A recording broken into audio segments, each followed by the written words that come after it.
All righty. So let's see, it's 6:01. Let me just double check. Everyone is ready to do your own presentation because I've given you permission to share. Okay. Does that ring bell? And there are, I think, 4 of you I have now made co-host. We're supposed to have heavy storms. Now they say later, but I'm gun shy. I was just telling Dawn, my computer decided to update just as I sat down to get ready for tonight, and had to reboot. So just in case you lose me, I am recording, and you can just keep going with your presentations. Okay, everybody good with that? All right, now let me do one thing.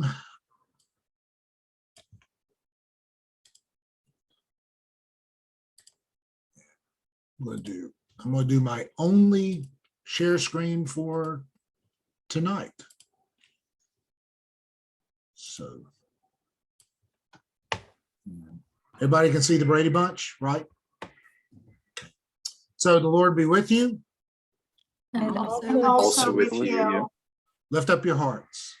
we lift them Lift them to the Lord. Let us give thanks to the Lord our God. It is right to to give God thanks and praise. It is right and a joyous thing, particularly Easter week, right? We've got, for some of you, that's not always a sign of hope, at least not until Sunday evening. I know that in the ministry world, but the resurrection is on its way. So Sunday's coming, right? Let me just offer a brief word of prayer. As I said, I'm just going to invite whoever feels ready to present. I'll name it, whether it is a business plan or an Odyssey plan. That's all I'm going to ask. And then somebody can volunteer at that point to go. And if we start running out of volunteers, I'll volunteer you. So does that make sense? Morgan will not be with us, I don't think, this evening. She's taking an incomplete in the class due to some conflicts. And I'm hoping Melody shows up, but there may be a baby on the way. It's hard to argue with somebody who has that always as an excuse, right? So I really can't complain from that standpoint. So let me stop share. And somebody else has got to share at this point. So let me pray for us as we get started, okay? Gracious God, I do thank you for my friends here. Thank you for, your faithfulness at work in and through their lives. And know that for many, this is a busy week with the many different services associated with our remembrance of the life, the death, and yes, the resurrection of your son, Jesus. Pray, Lord, that this would be a week of resurrection hope in the lives of people, but recognizing that sometimes there is those moments of, remembrance on Monday, Thursday, of deep mourning on Good Friday, of silence and expectation on Holy Saturday, right alongside, the promise that it's always there in and through the resurrection of your son, Jesus, every Sunday. So I pray, Lord, that even as we're engaged in Odyssey planning and business planning tonight, that by the power of your Spirit, that hope would remain resonant within and among us. Ask this in Christ's name. Amen. Okay, so who wants to go first in the business plan world? I think Rachel's going first. Right. I think Rachel's already shared her screen, so she's hijacked it, right? Rachel's like, let me present, and then I can, at 1 a.m. in the morning, Rachel will give you that privilege to start with. So if you want to get your screen set up for presentation, can you do that? Sorry, that's what, actually, I got my son out of bed to help me to share the screen, and so that's what happened with the mix up, because I'm not sure how to do it. Anyway, so that's the problem. Sorry. It's okay if you want to just use that one and open it up a little bit more so it's big on your screen, and then you can just navigate through that one. Okay. So if you click on the green button, there you go.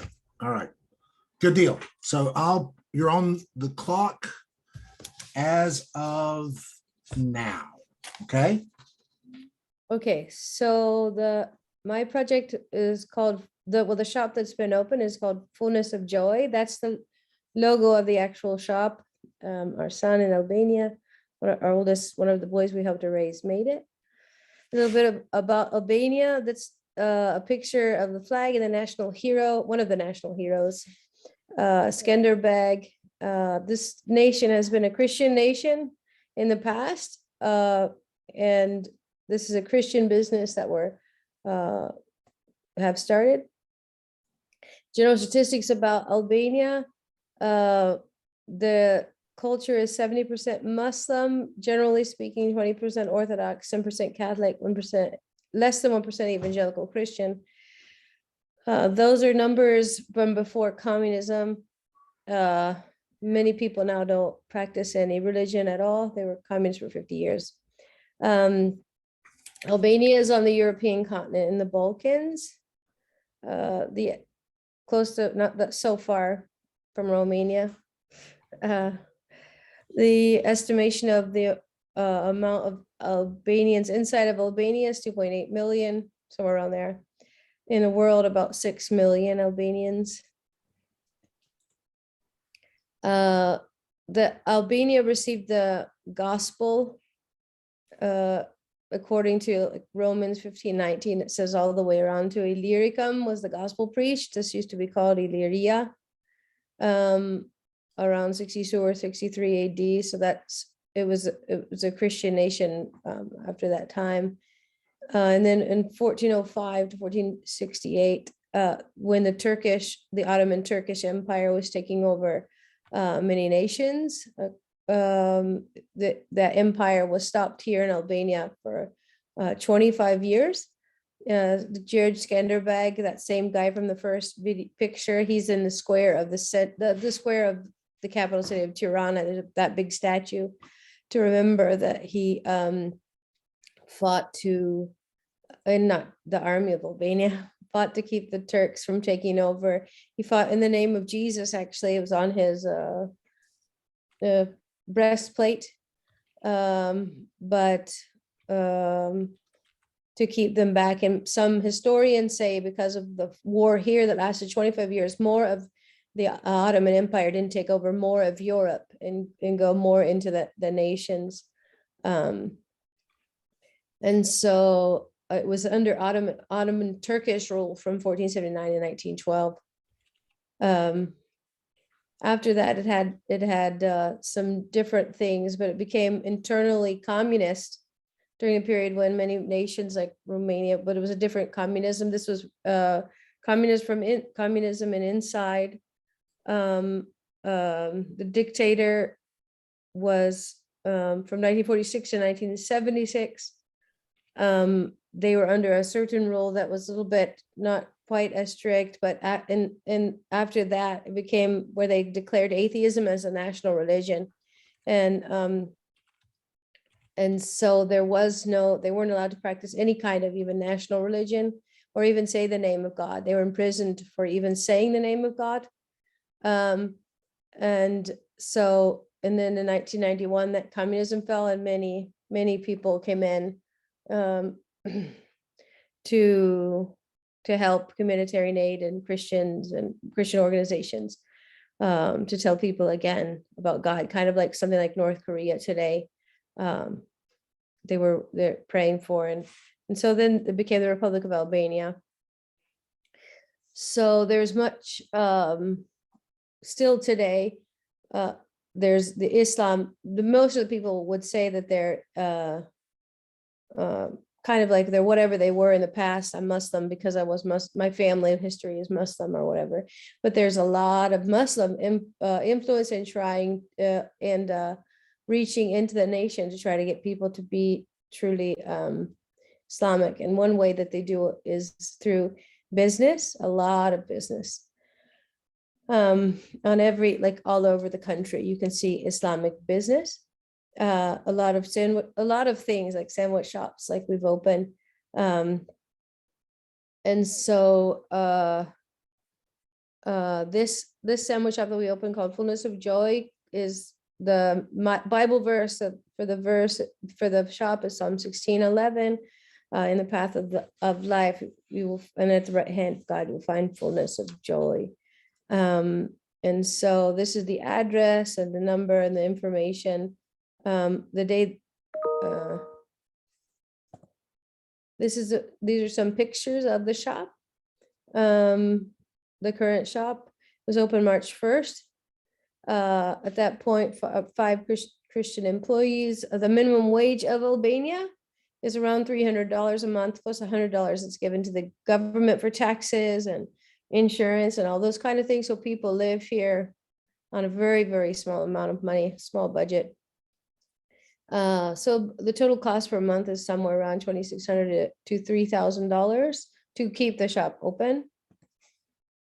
Fullness of Joy is a startup fast food sandwich and burek shop in Albania. The shop has been inspired by the desire for Christians to have more work opportunities in the country of Albania. This has been a prayer point for Steve and Rachel Byler for many years. The question many times for God has been, how can the church provide jobs for individuals in Albania? Asking God to provide jobs for Albanians, this idea to start the sandwich shop came from the Holy Spirit in the fall. Ideas from God, led by the Holy Spirit, sometimes seem wild and definitely crazy to those who do not know God. Wild ideas often contain the seeds of the most useful to those who are following Jesus when it is sound and verified in the Word of God. The idea to begin a sandwich shop was one of those. What is the history and investment in the kingdom of God in Albania up to this point? There are not many Christian restaurants or sandwich shops in the country of Albania. There are probably less than 5 in the whole country. On the other hand, Islam is strategically investing in a lot of restaurants and fast food business across the country, and in Tirana and Kominat, where Fullness of Joy is located. There are hundreds of shops around the country and around 6 to 8 on the street where Fullness of Joy is located. The need for fullness of joy is clear. Jesus is light of the world. Fullness of joy is meant to be a place of light in the midst of darkness. This is a teeny little short video of the shop currently.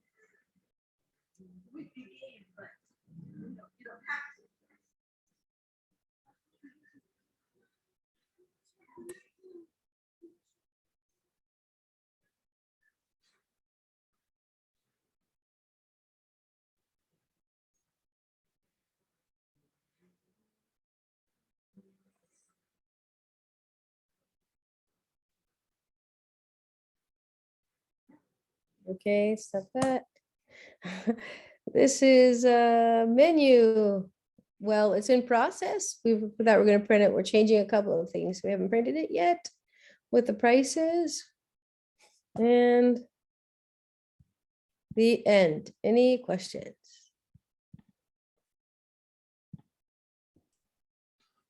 Questions, anyone? That's about 7 minutes. So anybody, so we've got about 3 minutes at least for questions. Anyone? Rachel, How I did have a you- question. Oh, I'm sorry. Just I curious was how just you gonna- found your building. How we found the building? Yes. Well, the street that it's on in Kominat is a main business street, or like one of the main areas. And so actually working with a family that used to have the shop over the years, their family was in blood feuding. And so the husband when blood feuding in Albania, they can't leave their homes because they can be killed. And so we used to work with that family. So I just went up to the family to talk to them, not the husband, but to talk to them. And that's how it all started. Actually, they talked about, they were selling the shop, and then we just started praying. It just felt like the Lord said that this is something that he wanted us to do. Other questions? I think, Dawn, did you have a question? Or someone else? I'll just ask, what does like compliance look like in Albania as far as to handle food and labor laws and stuff like that? Were there a lot of hurdles that you had to jump through? Yes, but that was mostly my husband, Steve. But yeah, there's several laws that we had to get checked. You had to get the water checked. You had to get the place checked for, you had to get it sprayed for bugs. You had to Yeah, all of the hurdles that have to be done, we're done, and given improvements, approvals and documents. Is that pretty localized, like from the city, or do you have to like go to like the federal government or like a provincial government for that? Well, some of the things were like, we live in the capital city, but like, for instance, the approval of the workers, we had to go and get tested ourselves for worms and things like that. So that was like the national, I think that was the national government. I'm not sure.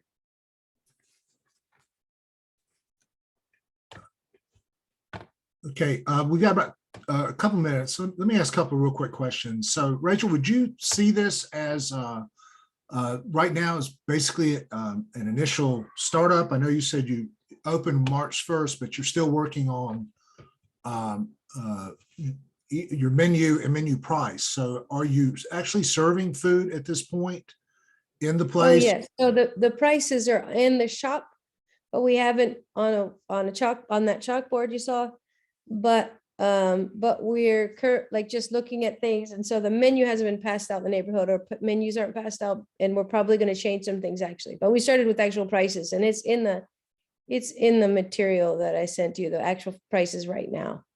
Okay, do you know, are you at break even at this point? Are you making? No, not even close.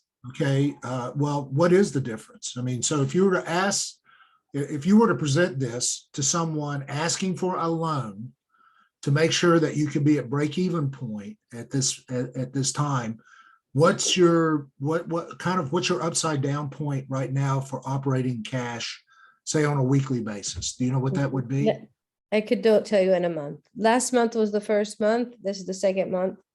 The first month we made about $60 a day, and we need to make about 100 to 120 a day to break even. But this month it's lower actually. This month we've been making around $30 a day. Okay. And we need about $120 a day. Okay, so you are actually right now, you're operating more at a deficit than you are at moving toward a break point. Yes. So you know what kind of a loan to secure that you would need to make sure that the business could stay stable at this point, say for 6 months to get to a point of break even?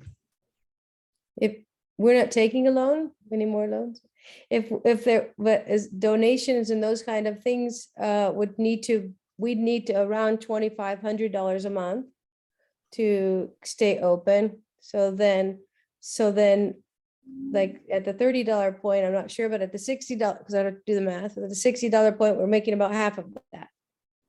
Okay. You would need the other half a month. Okay.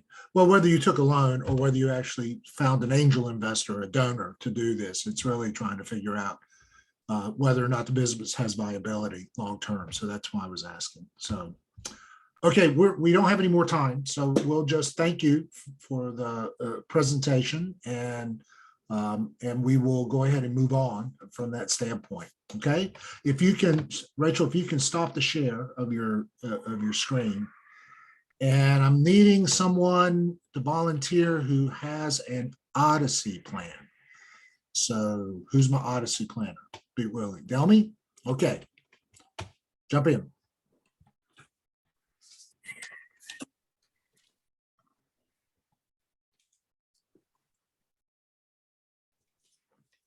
Can you guys see my screen? Yep. So you're good to go. Okay. Great presentation there, Rachel. So my plan, it's an Odyssey plan, and it's focused on the global vaccination space. And the goal is with the efforts to expand the vaccine confidence, to shape and address global vaccine policy opportunities, and to also sponsor and drive transformation efforts in the global space. So it's all within the global space, because I'm currently in the US space. So taking that opportunity, and the five year plan is to work towards that, moving from the US market to the global market, which is very challenging because there's so much health disparities. And it's not only with HPV, but other chronic illnesses like hepatitis, rotavirus, pneumococcal disease as well, which are really detrimental. So the 5-year plan is to move from the current US vaccination role, which I am in right now, to the global vaccination health disparity role. But that's also at the C-suite level. What that means is that it's not only working with nonprofits or CDC, but also working with the vendors and corporations within the space where you're literally at the 20th floor. I was underserved privileged to start working with Bill Gates and his foundation, and Alibaba also. So I'm kind of diving into that space right now, working on some gigs. So again, that's the first plan that I have out of the 3. This is my puppy. So the second goal is to, when working within this global org and governments, is because there's a need to improve vaccination rates and also decrease mortality in marginalized areas. So that's really important. And we have a great team within where I work to do this. This only started probably 8 years ago, but I really want to be able to tap into that and work in that space. So again, it's baby steps, but that's the goal. The third thing under this is to have an opportunity to apply what they call a 3-month fellowship program, where I actually get to go to another continent, fully funded by Merck, and I get to work within this space. So there's a lot of folks that are, I have colleagues who have gone, they've gone to Africa, they've gone to India. So they really get to partner with the local orgs and they have these conversations. So Joel, let's say, Joel, you're in India. I have a conversation with you because you work with the government. And so there's a lot of opportunity, or Albania, to work with this and partner, and whatever we have, bring it to the table. And we give millions and millions of dollars a year in vaccination and other spaces, whether it's tablet or vaccines.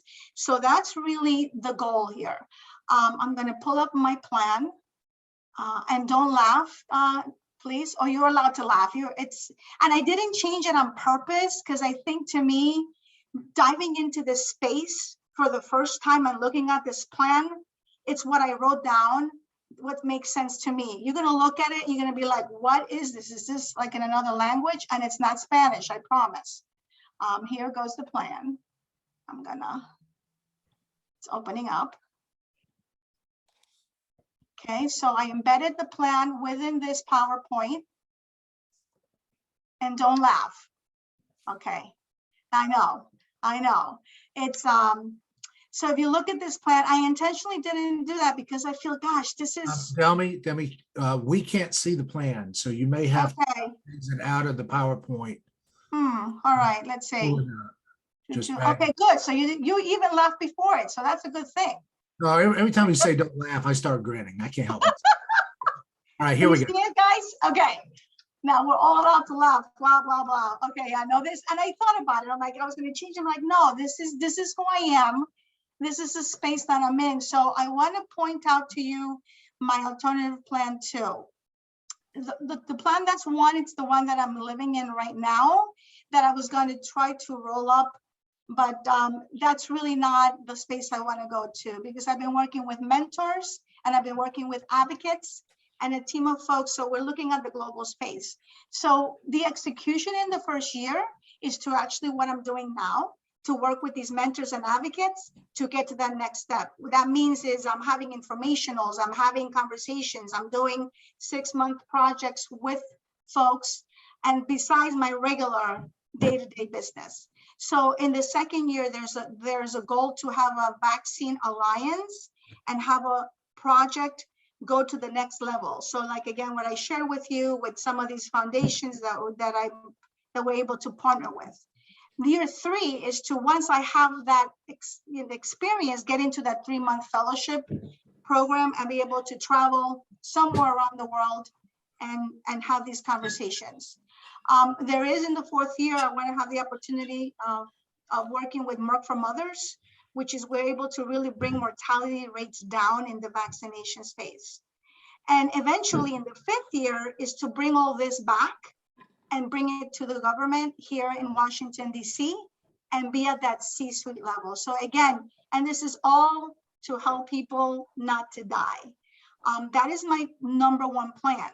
So that's the goal right now.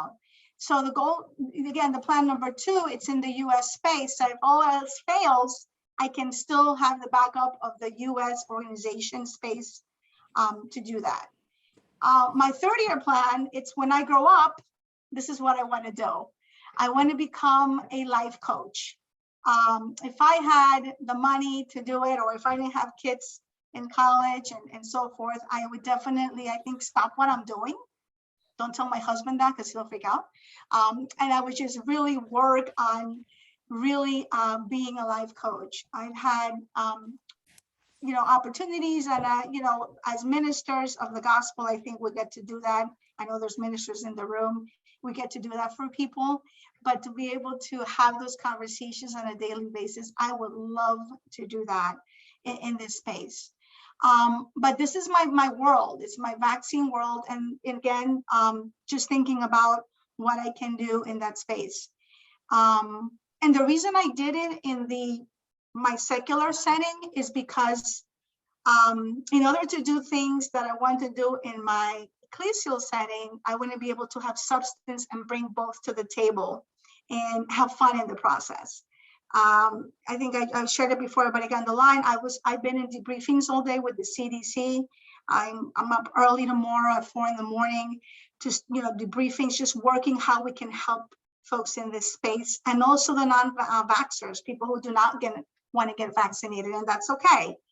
My job is to get it to that next level. So this is my plan. You got to see what, can you see my screen now or no? Yeah, there's 2 minutes left, so Okay, yep. So this is it. Anyway, that's the plan. Does anybody have any questions?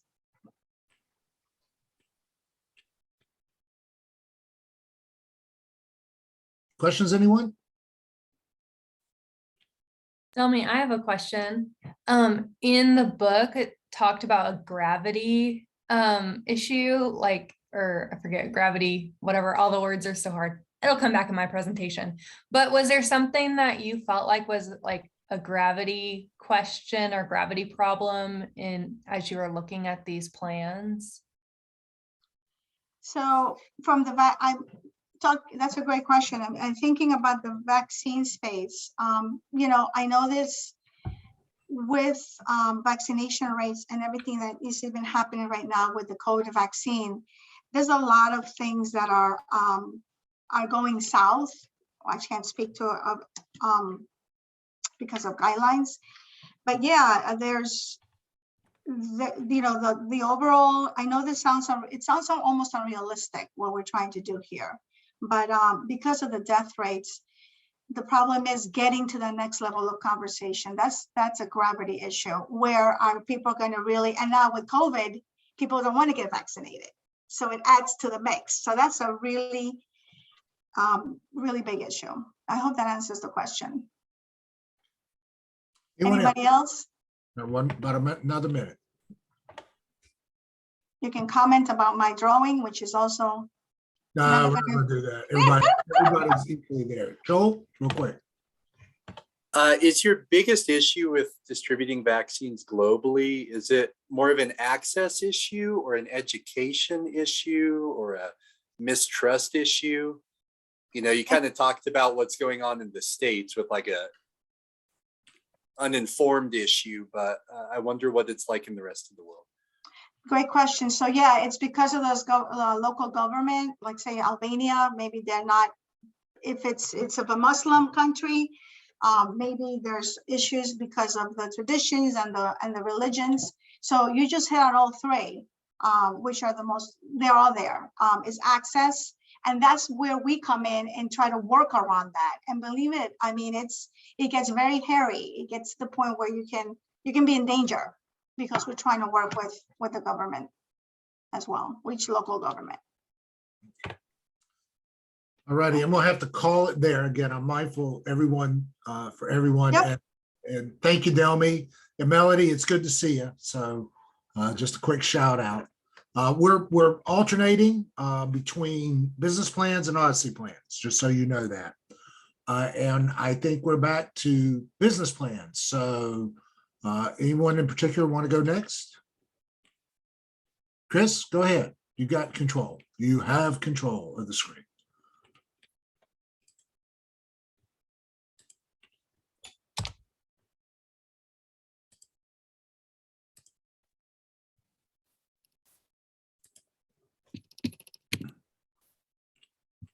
All right, can everyone hear me okay?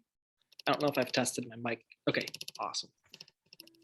All right, so I'll go ahead and I'll jump in. So my plan is about Nehemiah Partners of Sandusky. And here at Nehemiah Partners of Sandusky, we desire to educate, encourage, and empower our students, primarily between the grades kindergarten through 6th, here in my own hometown of Sandusky, Ohio. So the building that I'm sitting in right now is the community center that I've been leading for about 1.5 years now, where I'm the executive director. And I am exactly 1 block away from the hospital that I was born in. So I'm getting to serve kids in my own backyard who encountered similar struggles to what I saw on a daily basis growing up. And so who are we? Nehemiah began in 2007 when a collection of churches and individuals came together to do a grand project for our community. We began by doing some small events in local parks that began to build a lot of traction. And before we knew it, our collection of churches and friends began to uncover some large-scale needs within our community that previously they were pretty unaware of. So our mission that came out of that long process of uncovering some issues and some struggles for students is now to provide a safe space for children to learn and grow while being surrounded by caring adults. So how do we accomplish this? We do this through hunger alleviation. We do it through after-school clubs. We do it through mentoring, and we do it through tutoring. So as each of these things begin to fall into place and come together, we always go back to our mission. Are we creating these safe spaces for kids to learn and grow? Are they being surrounded by these caring adults that we hope to be able to encounter and bring into our fold? So Nehemiah is a faith-based nonprofit. I studied ministry. I was previously a pastor, and we have volunteers and board members and people from a wide variety of churches within our community, where we're all coming together and trying to make a difference for our students. So how are we making a difference in the lives of our students? I just secured funding for a young entrepreneur summer program where I'm going to be able to pilot it with about 6 to 8 kids that typically don't really do super well in school, but be able to kind of take a more palatable version of like Kaufman or a business plan and take them through it, be able to connect them with some local leaders in town, and be able to let them see other entrepreneurs that look just like them in their own backyards that are doing it and making it. We're also going to be offering some free summer music lessons to our kids. For many of them, an instrument is a little bit out of reach financially for them, especially the large price tag of actually getting lessons. So we're going to be able to provide those for free for our students this upcoming summer, as well as our gardening projects, where this last summer, our kids grew 1,400 pounds of vegetables that we were able to give right back into their homes and into the community that they're from. So why did Nehemiah form? The statistics from the Ohio Department of Education on Sandusky, Ohio says 94% of students in schools come from economically disadvantaged homes. What that means is they were behind a certain or under a certain line of the poverty threshold as by the poverty guidelines federally. So a lot of our students come from homes where food is a very big issue for them, as well as a large variety of other things. The way that Sandusky currently breaks down in terms of our statistics isn't that different from the average in the United States, although there is a pretty high skew toward single mother homes, which I see very much on a daily basis. Only 35% of families within Sandusky, Ohio are a married couple that is leading the family. Our families here at Nehemiah, They break down 67% single mother. Only 6% of our kids come from a married household. And then cohabitating is 17%, and other is 10%. Other can be a grandmother, sometimes a single father, or some slightly different. That is a one block. So some of the biggest needs that we're seeing addressed on a daily basis is fatherlessness and paternal incarceration. I didn't do the statistics of my current boys and current girls, but the overwhelming majority of our kids come from homes where the father is incarcerated or dead or some combination of those things. On average, our students are 3 grade levels behind in reading. Many of our students are experiencing depression-like symptoms at a very young age. And most of our students would not get 3 meals a day if not for our programs that are currently offered. Currently, we are funded through private donors, foundations, corporations, as well as churches. And here's a breakdown of that. So right now, about 49% of our giving comes from individuals, which for a nonprofit is a pretty decent place to be in. Right now, we have 26% coming from churches, which is very, very different from the industry standard. Many nonprofits, the churches is probably closer to maybe a 10% at the most, but typically it's far lower than that, as well as foundations are at 20, corporations are 5%. But this is the way that I'm wanting to take the nonprofit over the next 3 years. I would like there to be an events subsection that begins to come forward as we begin to plan an upcoming golf outing to engage with a whole new demographic of donors, as well as I foresee our church giving to begin to dwindle throughout the next few years, just as looking at the trends and statistics as a part of the market research is church giving throughout COVID stayed pretty steady, but still overall, it's still on the decline from the last 20 years. And I would like to build up our individual donors to stay pretty steady as well, primarily through monthly giving. This is a giving trend of 2018 charitables giving across the board within the US. Individuals made up 68% of that, which is huge. So that's the biggest market that nonprofits really need to be digging into more and more.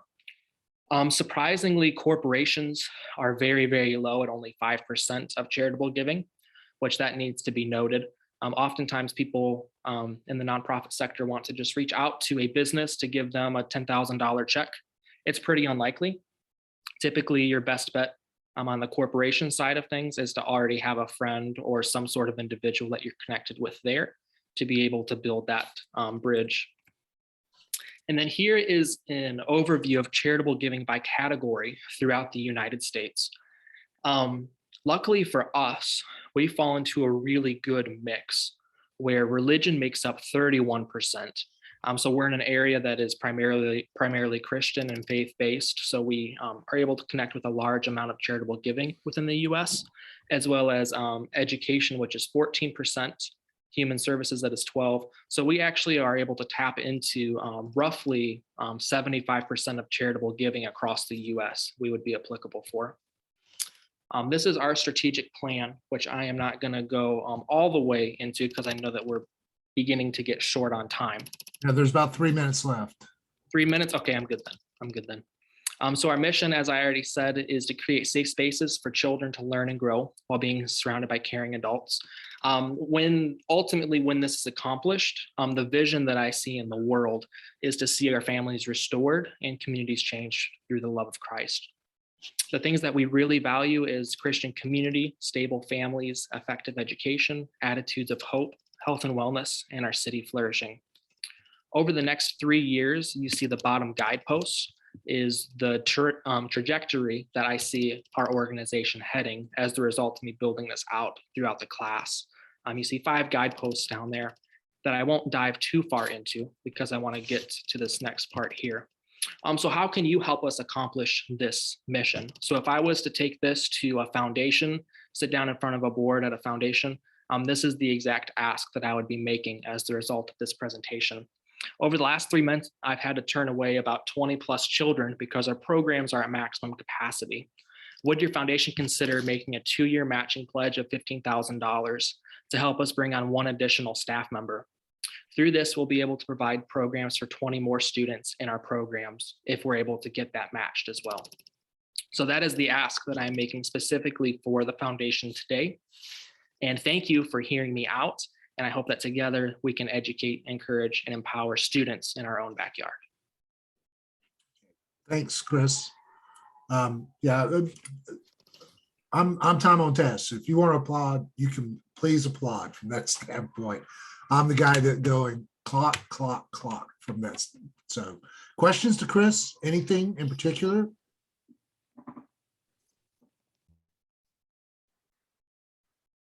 No? Have you given this presentation before? Because it seems it's very well done. No. I've talked to plenty of foundations before, but all of the stuff that I presented, with the exception of the gardens, is all new research that I've done over the last 3 months as a part of this class, as well as the other practicum that I'm working through. So it's all new information. Chris, I'm gonna ask 3 really fast, rapid fire questions, okay? Mhm. Average number of children you impact on a weekly basis? How many? 50.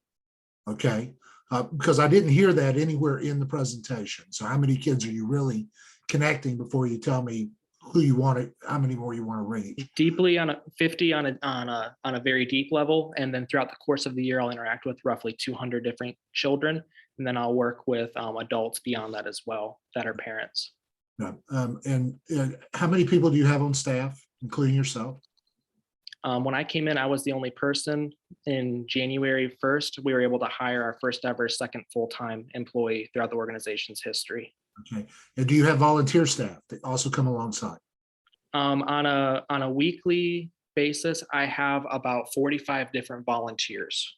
Okay, do you have that through a structured program? Sort of through me. Okay, okay. I mean, I hope you hear, I'm thinking like Yeah. like an angel investor. So Yeah. So how many kids, how many people, how's it organized?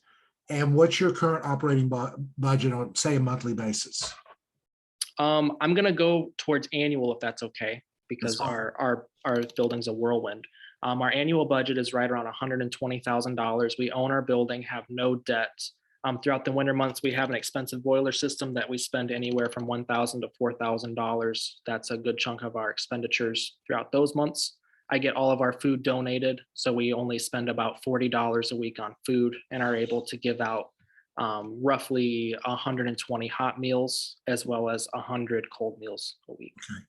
Those kind of metrics, probably before you make your next pitch, need to be in slides. So I'm doing a little more coaching. I have the first 2, but I really want you to hear, if you're going to make an ask for $15,000, they're going to know going where and how and what's the return. So it's almost taking those general giving slides out.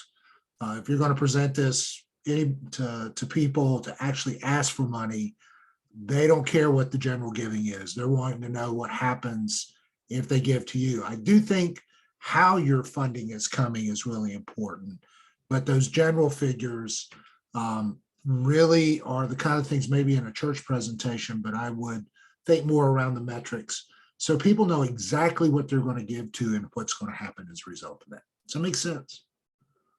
And I literally go back down through the organization plan. I mean, is it from that standpoint, and look more carefully at the, if nothing else, the financial plan. Marketing, it looks like you've already been thinking about, but the financial plan, and so that you can give it in a snapshot exactly what needs to be done. Okay. All right. So I hope you hear that. That's not a negative. It's really trying to think how to take this to the next level up. So somebody in Sandusky, not maybe a corporation, but an angel investor might actually invest from that standpoint. Okay. Comments, anybody? All righty. Now we're back to thank you again. Do appreciate it. So, all right.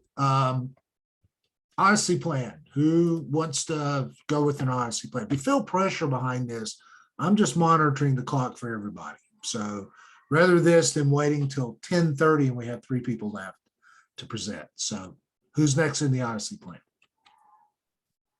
I'll go. Okay, Dan, thank you.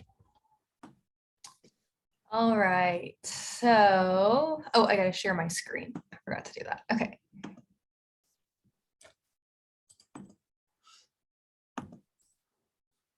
Okay, can you all see this now?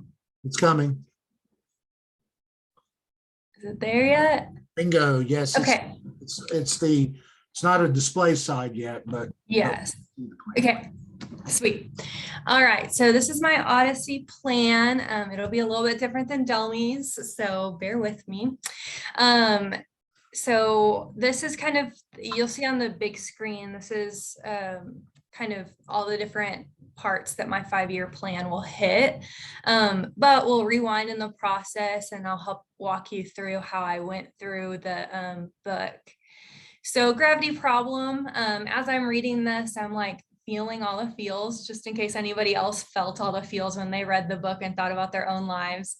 I realized that a lot of my conversations with my husband centered around both of us being called to ministry, but how do we do that with my spouse having already being full-time in ministry? So he's full-time in a church position where I just volunteer.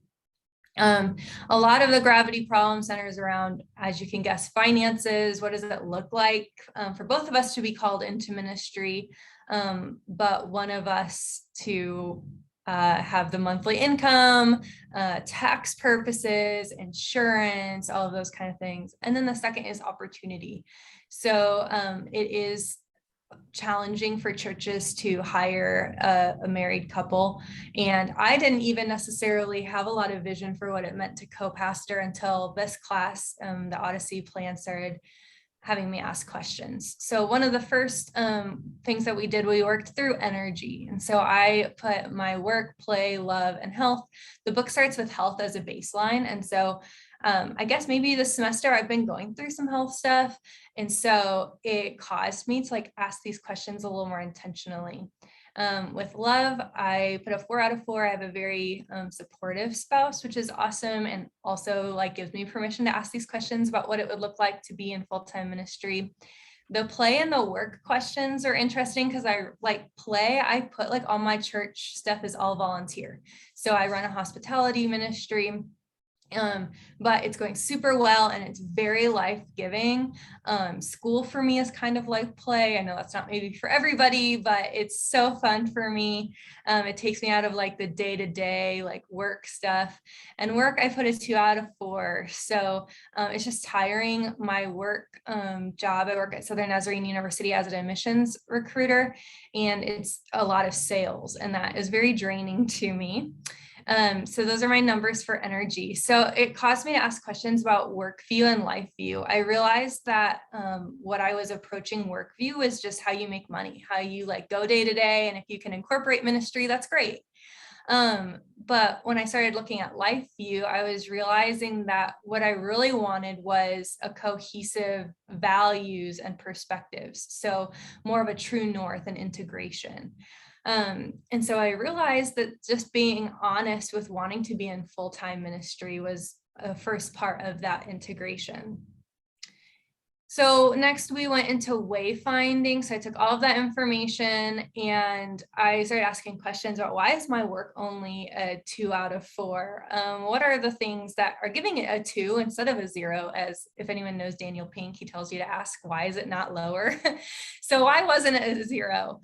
I have a lot of fun with transcript processing. I'm very administrative. And so there's a lot of administrative work that's, there's some flow there for me. The challenge of it and my skill match.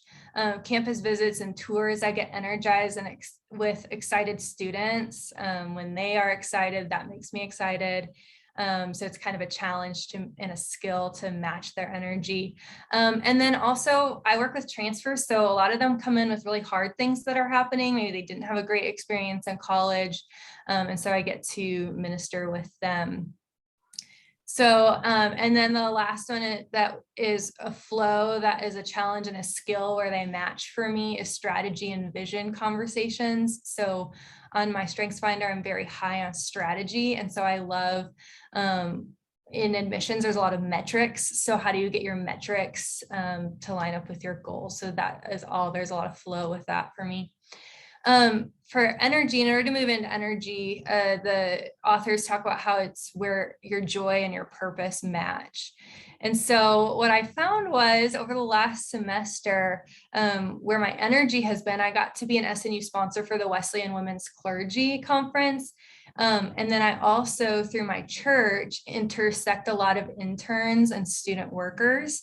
And so like there was all of my joy and my purpose was in that. And so I, again, processing, and I was like, okay, all of these things are sort of fringe to my day-to-day job. So how do I continue to move into where the things are that bring me joy and purpose? So the next part of the book was to do mind mapping. These are a lot of like words. I more went like with word pictures. So like things that would be fun for me mind mapping were like artsy and downtown, young adults. So you can see the whole list there. I don't need to read it all. So my first Odyssey plan, I was like, oh, like an intimate, cozy coffee shop in like the state of Maine. I don't know. I just went like big. I've only been to Maine like twice, but it's very cozy and like cool. And I was like, I could do that. And then I had to move on to a second Odyssey. So I started thinking more locally, what's like doable here in my town? Where do these things from the first part intersect? And so I was like, oh, a local business that hosts meeting space for small groups in the evening, during the day, a coffee shop and a bakery. We can serve and celebrate young adults. Our hometown that we live in right now is very like young family oriented. And so a lot of young adults get lost in that, like young adults who don't have kids. There's a lot of loneliness in that sector. So how do we bring that together? So as I'm mind mapping, I then come to this idea, which is more of a like a spiritual direction, and then a pastor that takes community engagement seriously. So part of the reason that ministry was like church ministry was always hard for me was because it's so separate. Like we just look at what we do in our church and like everything is very programmatic for the people in our church. But you'll see a lot of like themes throughout each of these different sections that I want to touch on in 5 years intersect the community. The last part is what I did for my business model, which is that consulting. And I realized through doing the business model work that I needed to kind of like sell myself in a way. So when you're consulting, you're like selling yourself. And I was like, well, there's a lot of things strategically that I can do to be ready. Did you have something, Dr. Bobbins? Just about 3 minutes left. That's okay, yeah, so. Perfect. I have just enough time to get into the 5-year plan. Okay, so or you'll see each of these are built into the like 5-year kind of mark. So ordination and pastoring, year 1, I already have my local license, so I'll continue to operate with my local license. Year 2 to 5, work towards a district license, and then year 3, begin the interview process for co-pastoring opportunities. So in my prototyping, I've been doing some different work with Dr. Rowell and my DS, just about how to put together a resume for a co-pastor. So you'll see that if you want to look at my documents in Moodle, I uploaded those that I've been working on. And then specifically a spiritual formation pastor. So this is sort of new, I guess, in the Nazarene world. So underneath that, you'll see ways that I want to, again, continue to incorporate my love of community and contextual ministry with also my love of spiritual formation and spiritual practices. One of the gravity problems I talked about was not only like co-pastoring, which I kind of address here, but then also income. So one way to supplement that, because I likely couldn't be full-time ministering until year 3, would be to adjunct teach. So I work at SNU already and have been talking with the chair of the School of Theology and Ministry in my prototyping conversations that I can begin teaching general education after I have my degree. So I will be able to do that, and then also work with curriculum development, more intentionally incorporate spiritual formation and spiritual practices into other classes that ministry students are taking. Spiritual direction and continuing education. So my dream education level is to get a DMin from Fuller Seminary. It's kind of a big deal. So I put that by year 5 would be nice to start by, but obviously I need a lot of experience to be qualified for that program. So we'll see if I can get that done in 5 years.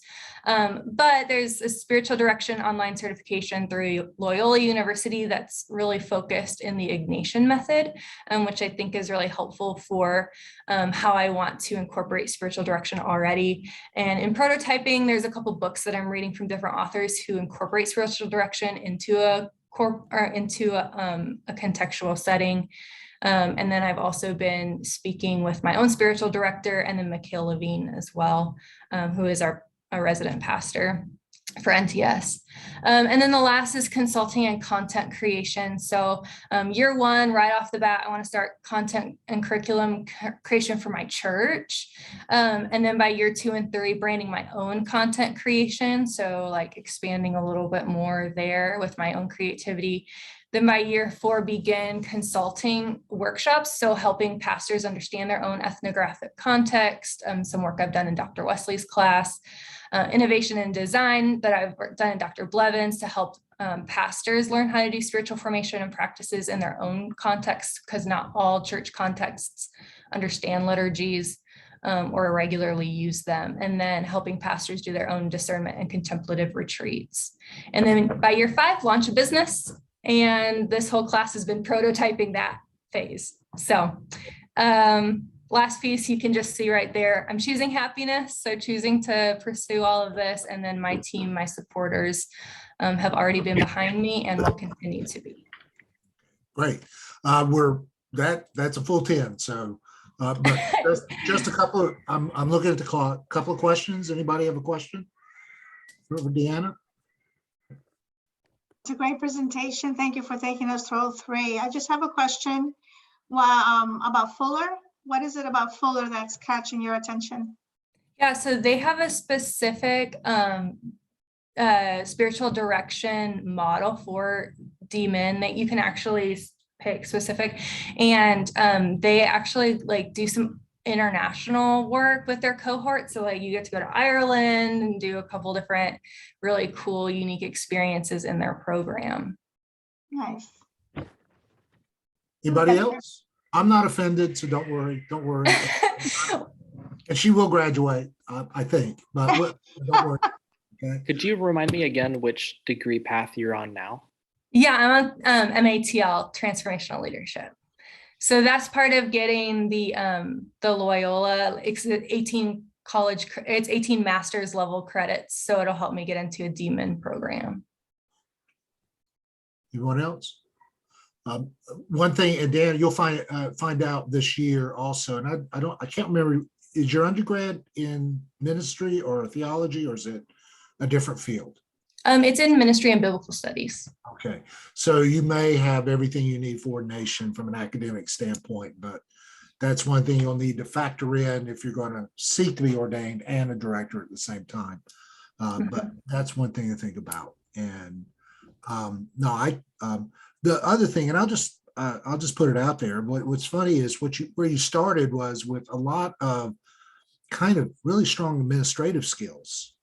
And I'm kind of like, do you can you use those during this period as a supplemental resource from that standpoint, actually being able to utilize that kind of skill set as you go through the 5-year plan, so that, maybe you're not working full time. You may choose to work at SNU full time over the next 5 years. But even if some of that's telecommute, is there a way to kind of think about how you augment what you need to do as you move into these spaces? It's just something to think about. Okay. Yeah. I always tell people, don't leave a strength behind as you're living into a vision, if it can come along with you in that dream. And then at some point it doesn't become major. It's no longer needed from that standpoint. Okay. All righty, it's 7:01, 5-minute break, stretch break. Okay, I'm a drill master today. I'm just going to name it for what it is.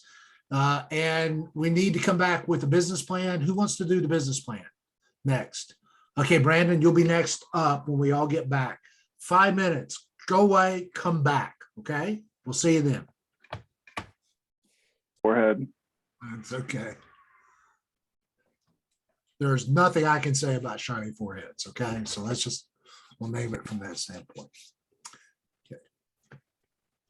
Brandon, we'll give everybody another minute and then we'll get started. Okay.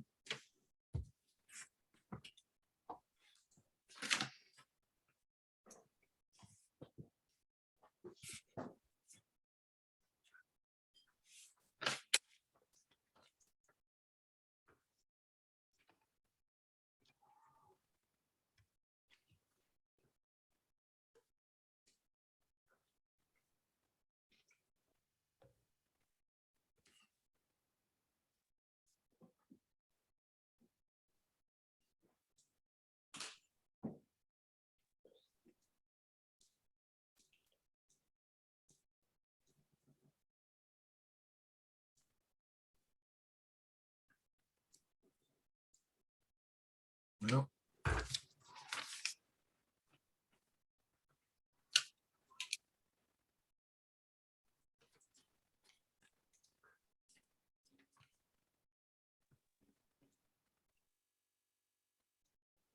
I'll tell you what, we'll go ahead and get started again, and I'm recording. So there we go. Okay, everybody's back.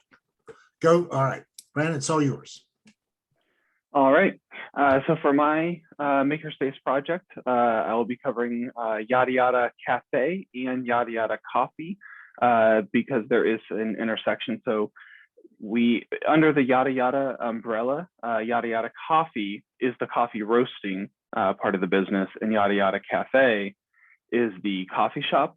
But they're both owned by Tommy Zufall. And it's important to note the correlation because of the coffee shop using Yada Yada Coffee's beans. So there'll be some overlap between the two ventures within the presentation. And so to start, just a brief description, Yada Yada Coffee was started in the midst of quarantine in 2020. And so this part of the business is a coffee roaster that specializes in specialty coffee and specifically does small batch. So the picture on the right is the currently primary roaster, which does roughly 3 kilograms, so about 6 2/3 pounds, and it gets out about 5.5 pounds after each batch. And so that's what we've been using right now. And Yada Yada Coffee specializes in only the highest grade coffee based on the various regions that will have their own grading scale. But typically, we're only sourcing the top grades within that capacity. And as far as the stage of development in the business, this part of the venture is in the expansion stage. And it has moved on past the initial operation and is starting to see a lot of growth. And the cafe side of the business is the coffee shop, and the picture on the left is just our front window. And so this coffee shop, which we hope is the first of many, is situated within the Jenks 1929, which is in downtown Cuyahoga Falls. And this was opened just a month and a half ago. And so this company seeks to be a continuation of the values and goals and mission of Yada Yada Coffee. And so there is a huge emphasis on quality and being local and supporting local within that capacity. And so quality is maintained by using Yada Yada Coffee's beans. Each drink recipe has been crafted to produce an excellent cup of coffee, whether that's from a latte to a pour over to an iced matcha. All of it is tested to be great, and anything that is not beans is sourced locally, whether that's our baked items or tea. Those will all come from local businesses. And unlike the roasting side of the business, this is in the initial operations stage where a lot of the kinks are still being worked out, and it's a week by week basis of making small adjustments and fine tuning and seeing what is working. As far as proprietary rights are concerned, Tommy has ownership of the Yada Yada brand, the logo, all of the equipment, including the roaster, the espresso machine, all of that stuff is owned by him. As far as our management, being a smaller company right now, Tommy is the owner and operator of both companies, whereas Brandon, myself, is the general manager of the cafe. And so Tommy focuses primarily on the roasting side of the company, doing wholesale and reaching out to other local businesses, trying to gain more accounts and just doing the communication and the roasting and preparing the orders.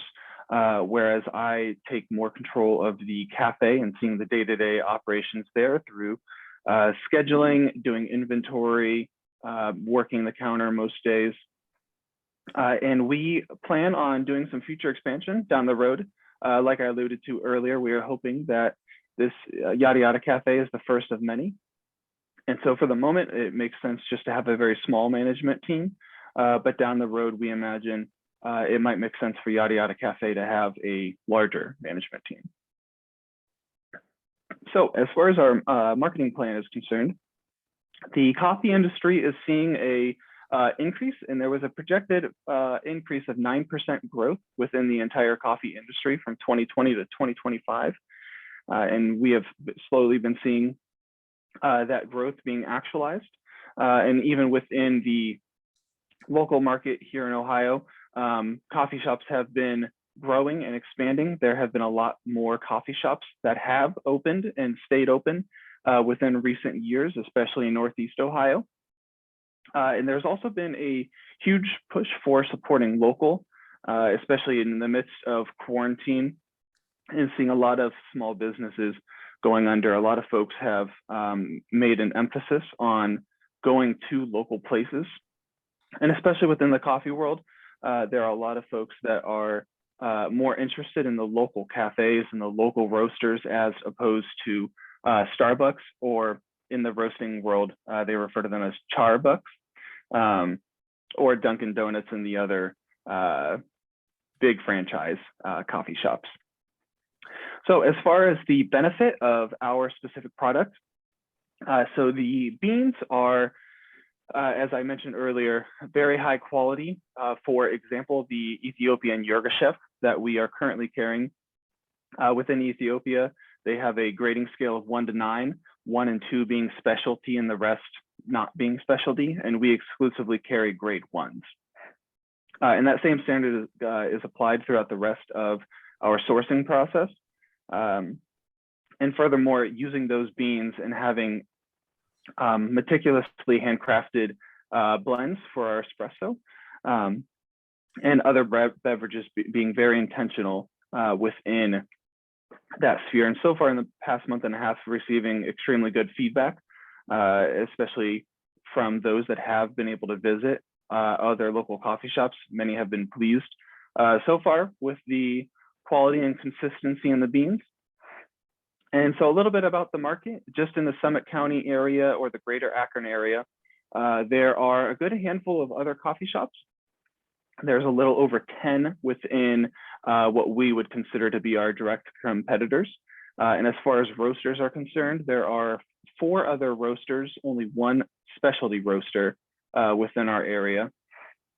And so even within the preparation of this presentation, there was another coffee shop that opened up just 2 weeks ago within Akron. And so the industry is growing, and we, though have competitors, we like at Yada Yada like to believe that there's always room for more coffee. And so we have been seeing a trend of just increasing. And so our target markets are, the companies will target very specific aspects. So the roasting side will be looking at wholesale. And so Yada Yada Coffee currently supplies a handful of cafes, a restaurant, and some local businesses. And so looking to pick up more accounts for that. whereas the cafe is looking to expand its offerings and hopefully have some more space in order to gain more market share.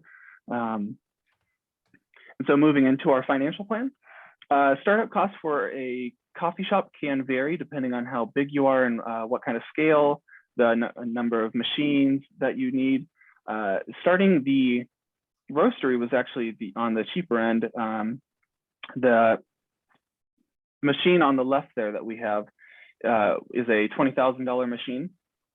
And then there's just a handful of odds and ends that are required to keep that up and going. And then as far as the cafe is concerned, with construction, buying more equipment and stuff, it was roughly $40,000 of a startup cost. And thankfully, we have not had to take out any loans. All of that was pulled from savings, which has been helpful to not have any interest payments to make. And so far, based on our first month, our projected profits, first month, we had roughly $8,750 in sales, and our costs were at about $6,500. And so we saw in the first month a $2,000 profit margin, which is nothing too grand, but as a brand new venture as in the cafe is quite exciting to see. And so our future needs, we are hoping within the next year to be looking for a new building to permanently house our roaster and potentially buy a second roaster if enough accounts are gathered to deem that as a worthwhile endeavor. And we're also looking to, after we get this cafe standing on its own two legs, if you will, to be opening a second cafe and expanding on the offerings of being able to prepare food in-house and possibly bakery items as well. As far as risks are concerned, the roastery has proven to be profitable thus far and has only seen a increase.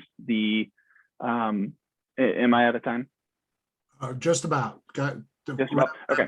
Wrap up. Yep. And the cafes, statistically, most businesses will fail within the first 5 years, and being just a month and a half in. So far, things are looking good, but the risk is always there with any new startup. And that's it. Okay, thank you. And sorry, Brandon, pushing you a little bit, but good. Nope, you're good. Okay.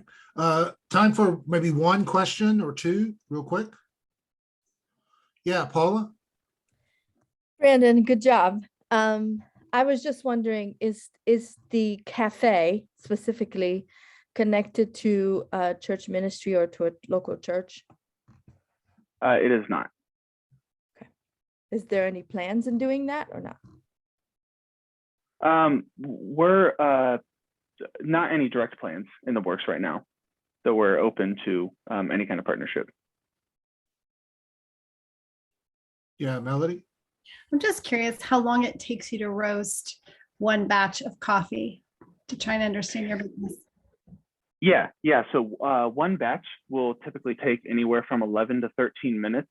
And then in between roasts, you have to allow the machine to cool down, and that period increases throughout the day. So in the beginning, it's only a couple minutes, but later in the day, it might be 10 to 15 minutes.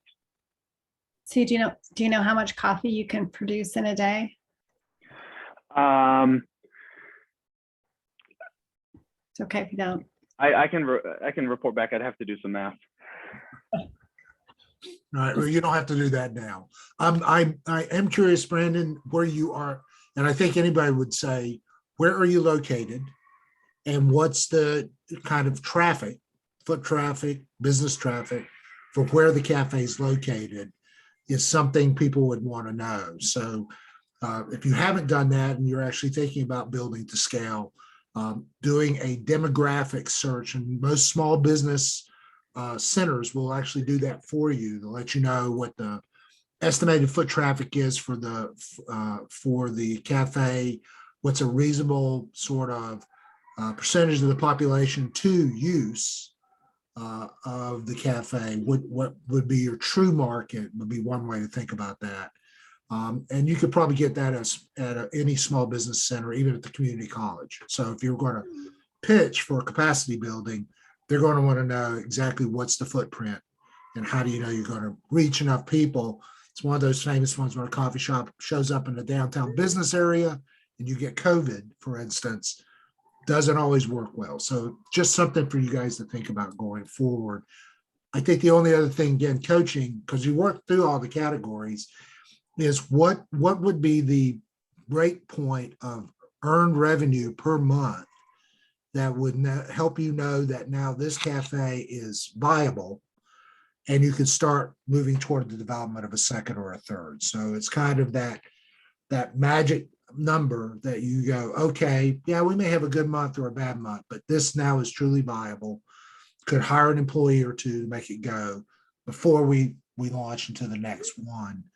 That may be a bigger formula to kind of work out than when do you buy the next roaster. So that's just something to think about. Okay. All right. I know this is the terrible thing. There are things that come up that I want to do. Holly, real quick, are you going to go next in the Odyssey plan? Okay. Sorry, folks. We'll just keep bouncing along. And okay, Holly. Can you remind me how to share my screen? And the little green button. Oh, there it is. Sorry. Okay. And then you pick the screen you want to share. Okay. All right, here we are. Okay. Do you see the slides on the side? And is that a problem? It's not a problem. I know, for display, if you have to, let's just see if that works first. If need be, the little button down at the bottom that looks like a display button, if you see that, or if you go up under slideshow at the top and click, then you can display your slides. All right. I'm really sorry. This is like my second or third PowerPoint ever. Okay. Slideshow. I found it. Okay, click. And then Okay. Try it. try it from beginning. Okay. And All right. Hopefully this will do it for us. okay, there we go. Oh, I see the buttons back and forth. I'm so sorry. That just took up a chunk of time. No, Okay. that's okay. So start. Okay. Okay. So my Odyssey plan is teaching English in South Korea. My current plan, the one that is my trajectory that I'm on now, is basically continuing doing what I am and finishing my master's, my MATL, and just some other ideas of what I would like to do in the next 5 years. The plan that was the most appealing to me at the first was the Tiny Bird Bed, Breakfast, and Tea Room. And I really liked that idea, but after some thought, realized, this is not something that I would actually do at this time. It might be a retirement plan. So each of the plans that I came up with actually incorporated my work view and my life view and could take me on, set me on course for my true north. However, the one that I chose was the most likely incorporating teaching, which gives me energy, and it's when I experience flow. I actually put this together year by year, but I don't intend to read each of the slides. I used the love, work, play, health, balance worksheet to kind of set up my plan so that I could kind of keep track of what I was doing each year. And my love meter is full right now in the way that I spend time with friends, family, the trips I take home, and the time I spend with my church family. My first year, I will take a 3-day solo spiritual retreat. So that's kind of different. And then also have a goal to visit tourist sites around Boston, completing the Freedom Trail for my play, eating out with friends, and doing, my fun activities. I don't have a lot of play right now, so the plan is to increase that. My work, I would continue working as a nanny while completing my education, shifting my focus and volunteering from where I am at now to an ESL center, church-based ESL ministry. Continuing my volunteering as a life group leader at the church, and working towards my MATL. And then health-wise, I have a goal of losing 50 pounds in 5 years. And part of the consideration for this is I do have a lot of Korean friends, and their nickname for me is Panji. It means ring, and because I'm round like a ring, I'm a big girl. So I'd like to lose that nickname and have a different one when I get to South Korea. So the plan is to join a YMCA to work on strength training in addition to the 1 hour walking I do 4 days a week. I have already cut out sugar entirely, and I'm working on a low carb diet. So that's the health goal. What I will read in each slide is my prototyping and my next steps. I've already scheduled several conversations with missionaries, had one actually in the past couple weeks. And both those who are here in the United States and those who are actually on the mission field in Southeast Asia. The plan is to take a 2-week exploratory trip to South Korea and seek out an ESL center that combines faith and teaching English.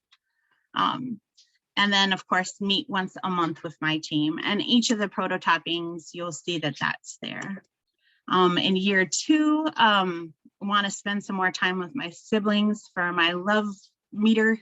Oh, I advanced a little too quickly. And then continuing to work as a nanny, but also want to investigate starting an English as a second language ministry at our church. And then the next steps that I would like to take are to research the best 3 schools with masters in teaching English as a second language and apply for them. I'd also like to start teaching English as a second language and take time to get to know the students.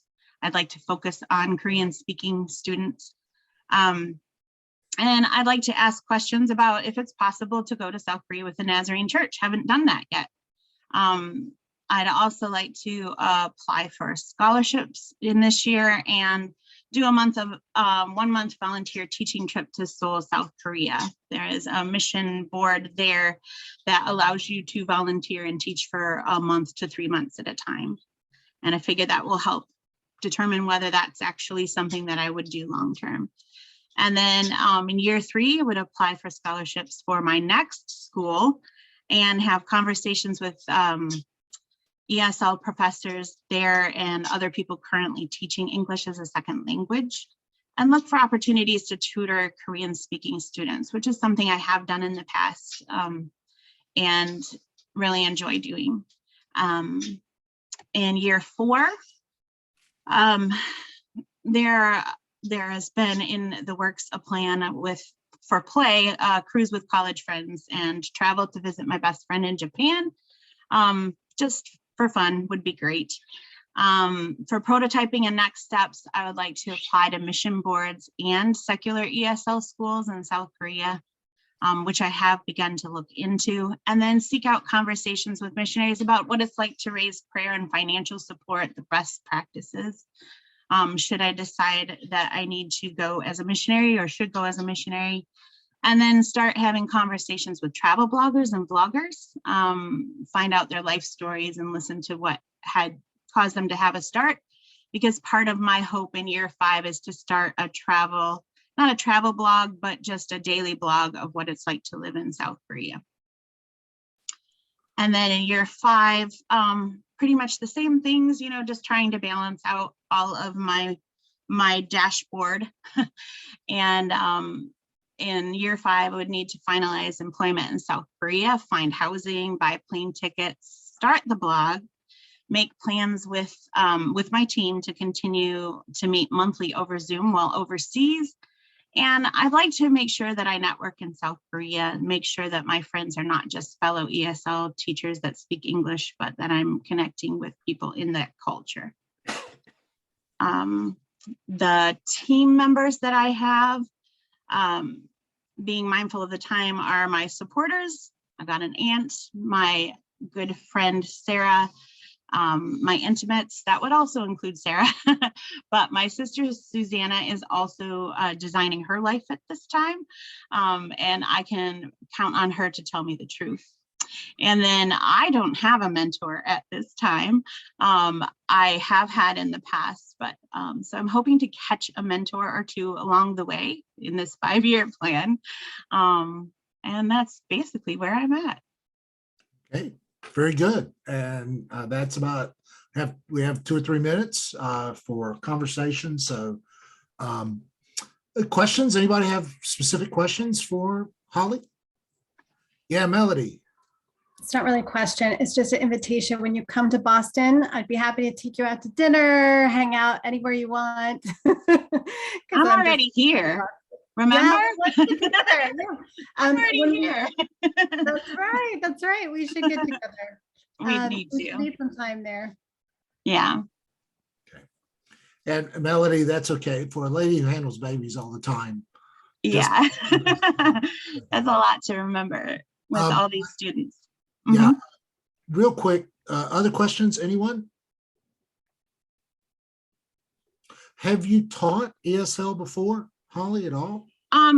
Yes, on a volunteer basis. And I've also had a job at the public school when I was going to college as a tutor to Spanish speaking students.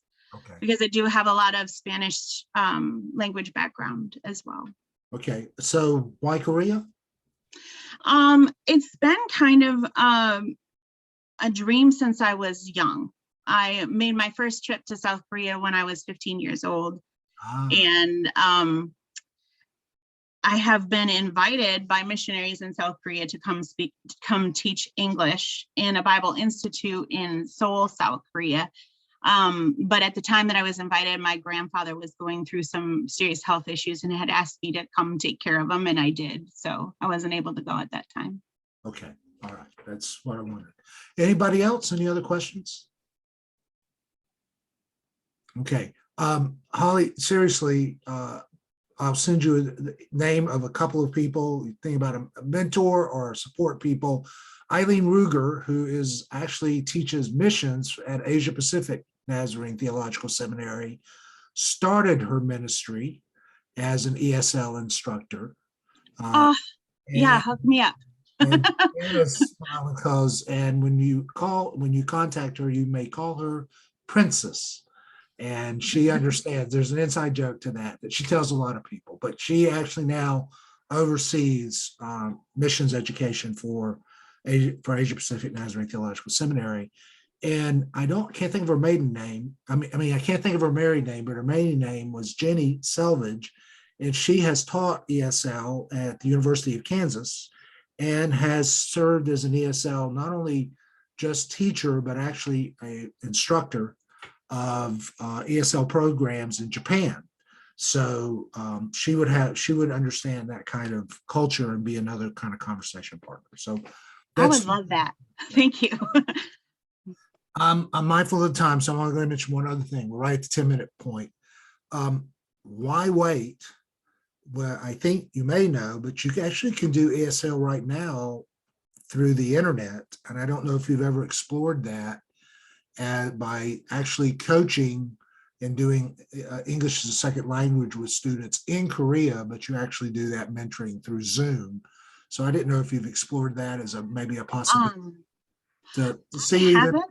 Yeah, I haven't. I actually went through the hiring process for a group in China, and was offered a position, but it didn't work in my time frames. So again, it's like one of those just missed it kind of a deals. So I will look into that. I had not thought about that. That's one way to curate an experience, so to speak, of doing that without ever having to leave your house to start with.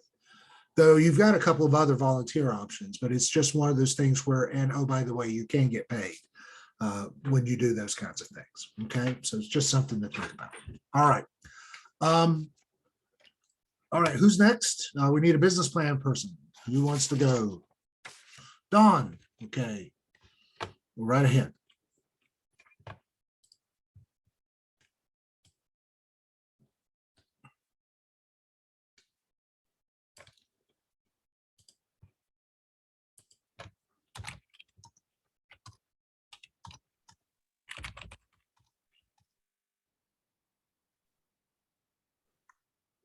How do I get rid of that? Okay.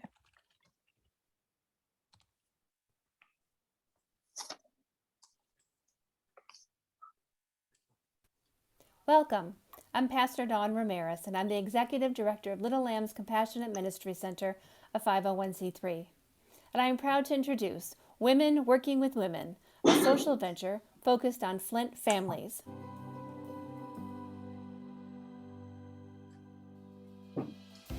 Little Lambs Compassionate Ministry Center has been providing respite and hope to families in crisis in our community since 2005, when we first opened our doors to the public.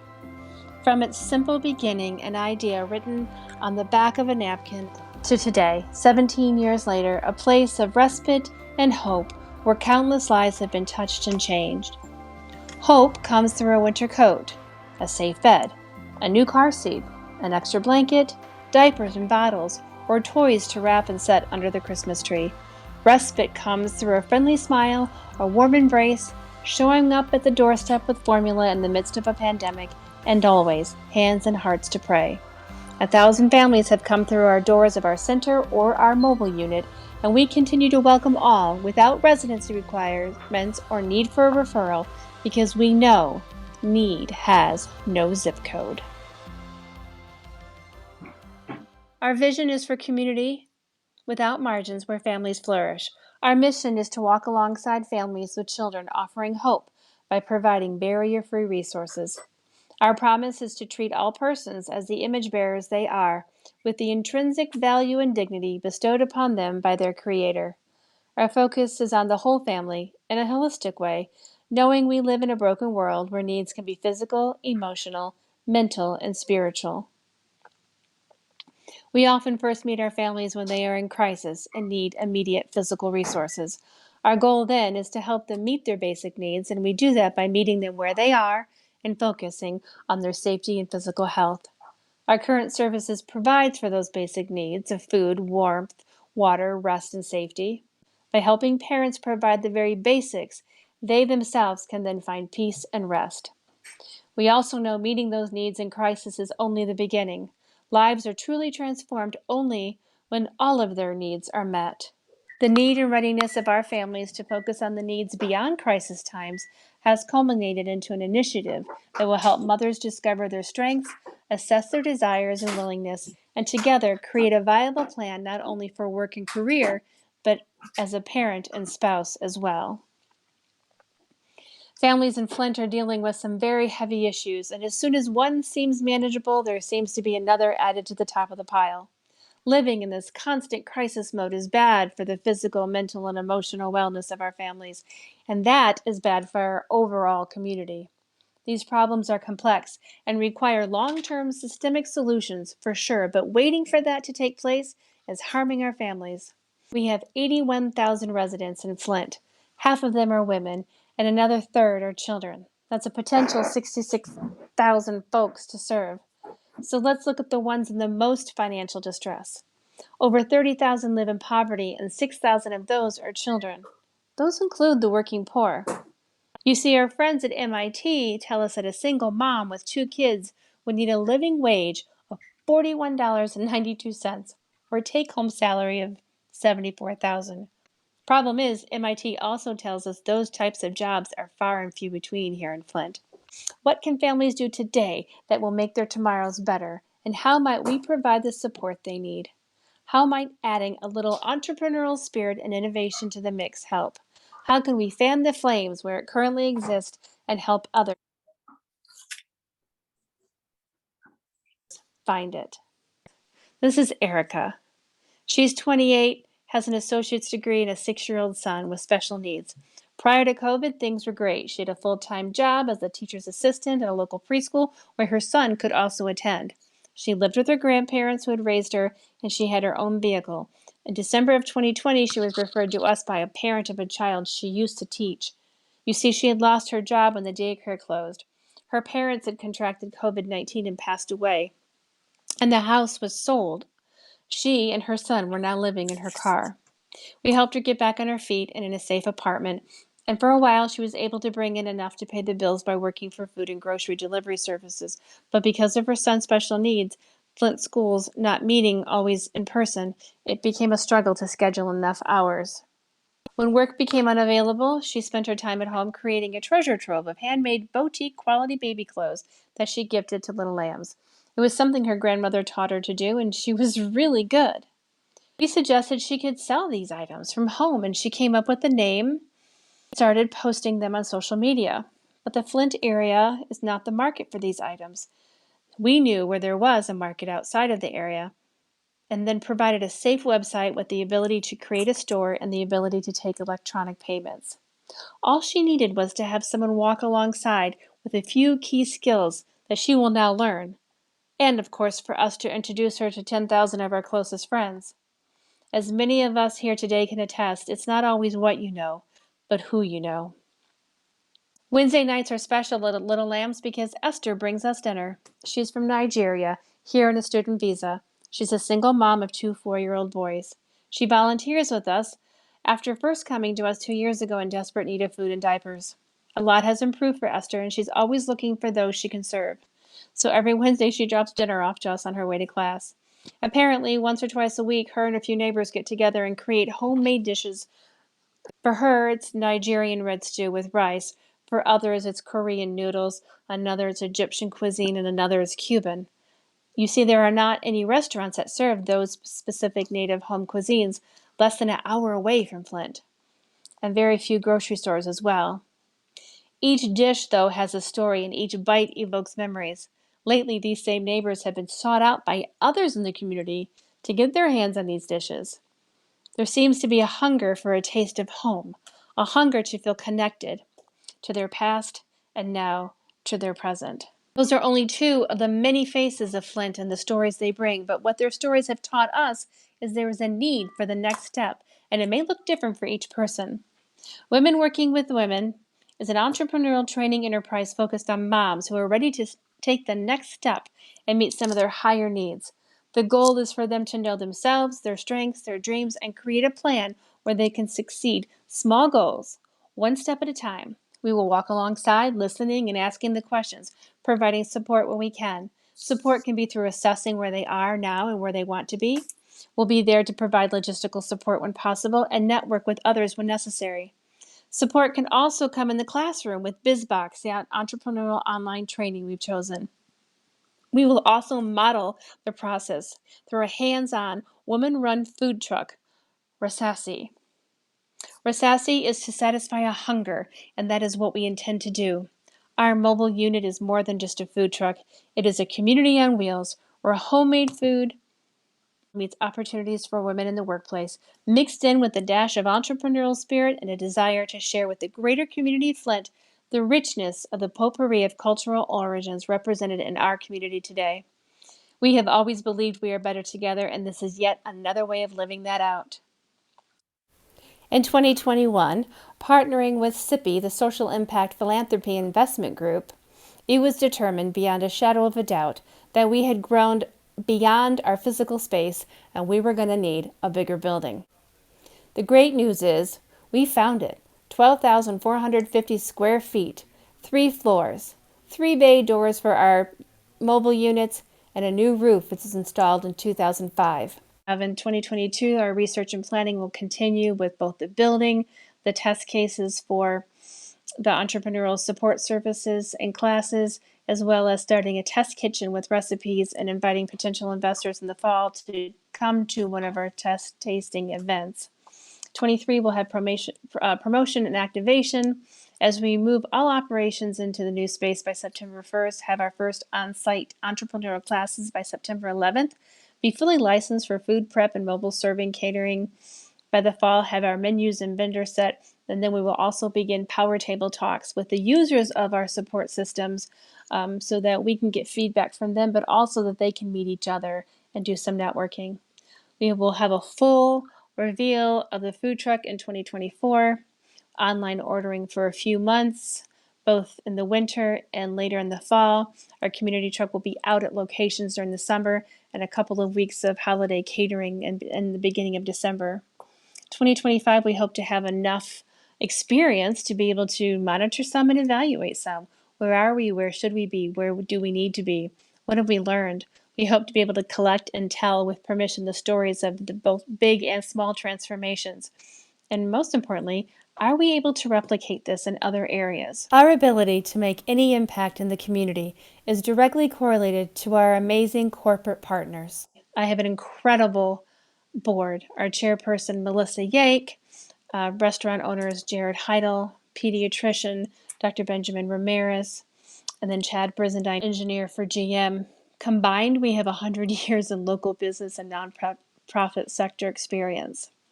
We are better together. I truly appreciate your time today. Have a great day.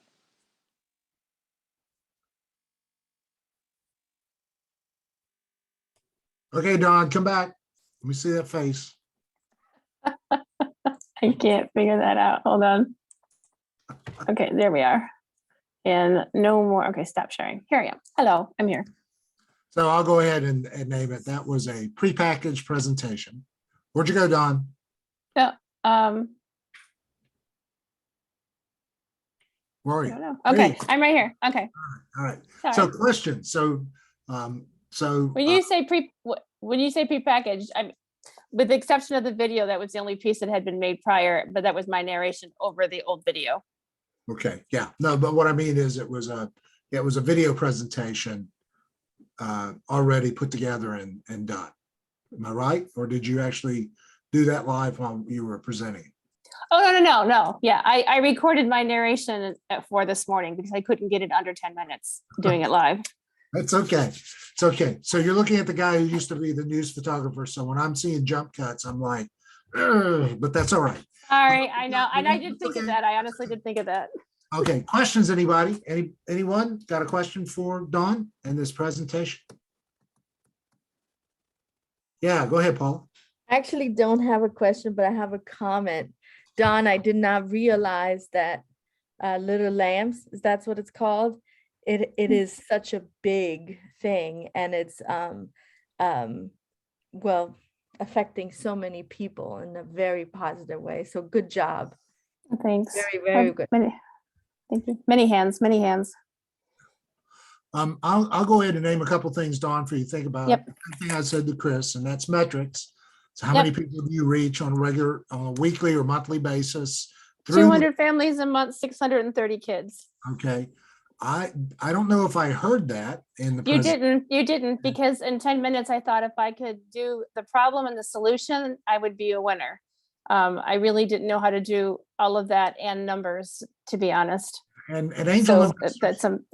truthfully, angel investors narratives are fine. Yeah. But angels investors are normally going to say, so what's the impact of Little Lambs already? And then I would have a book form, but yeah. Then what is the future number of people do you anticipate reaching through this new program, women that you can anticipate will be a part of it?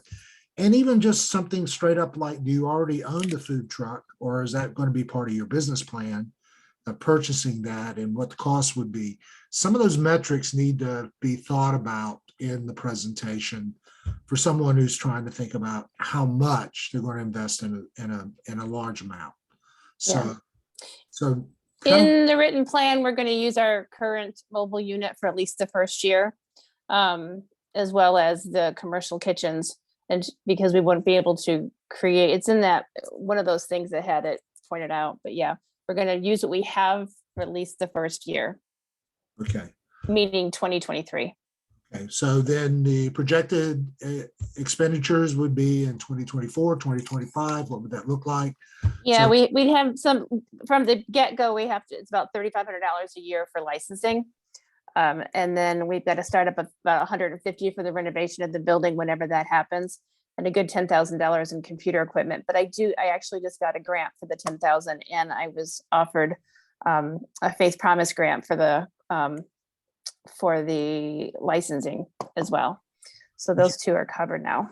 Okay, those are, I mean, in the written version, those would be important things, because an investor would say, where are you getting money?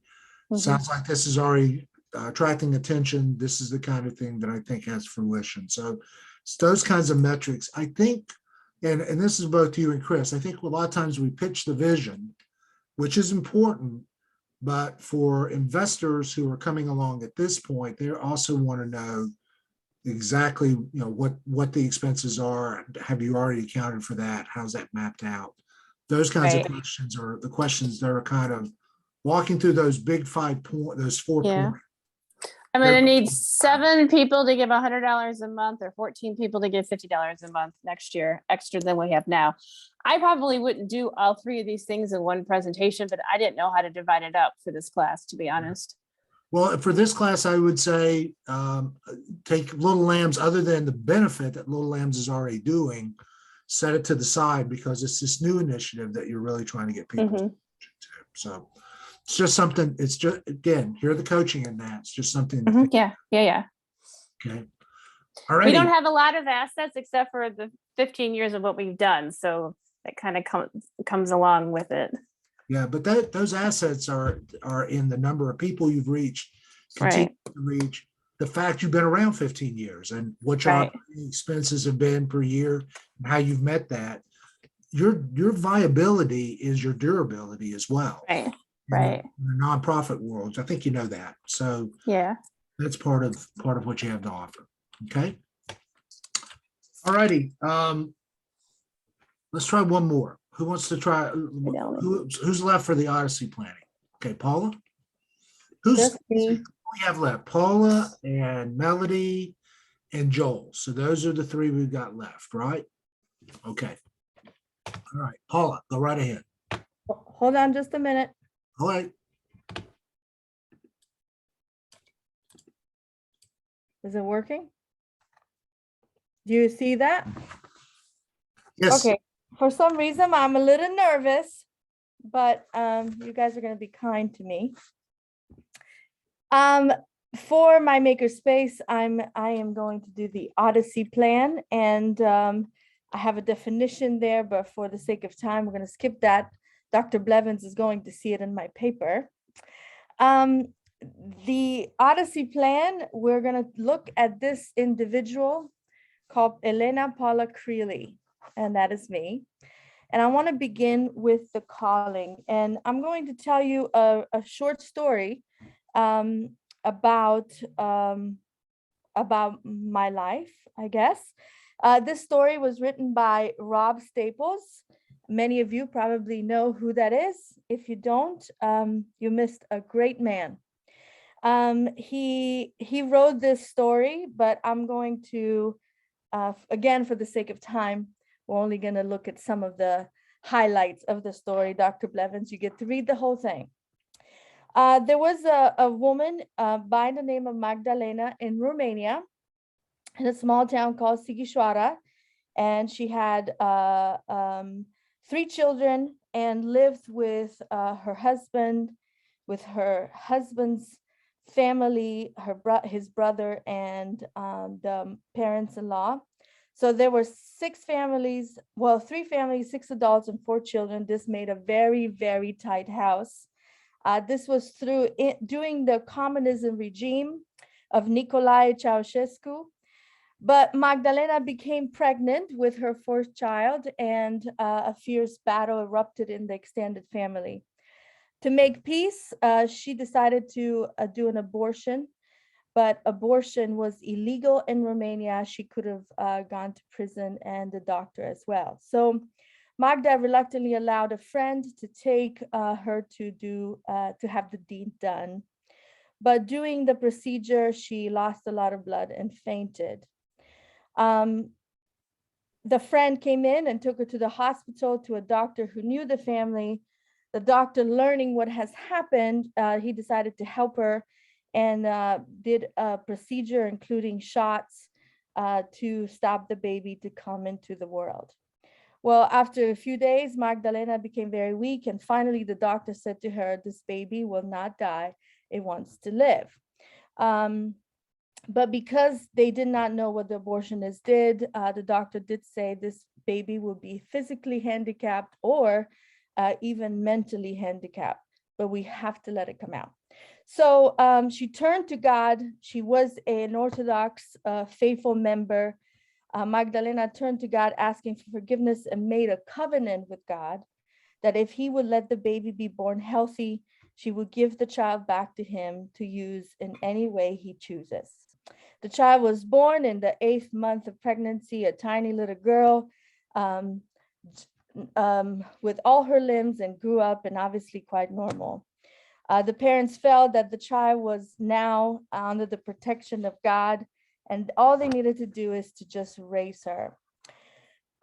Magdalena sat down later on in the baby's life and told her of the circumstance of her birth. And this girl is now 38 years old.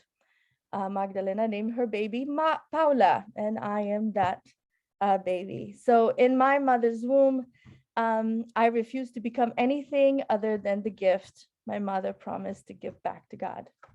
So I thought it was very important for me to mention where I am, using the language of the two authors that we've used throughout this class from the book Designing Your Life.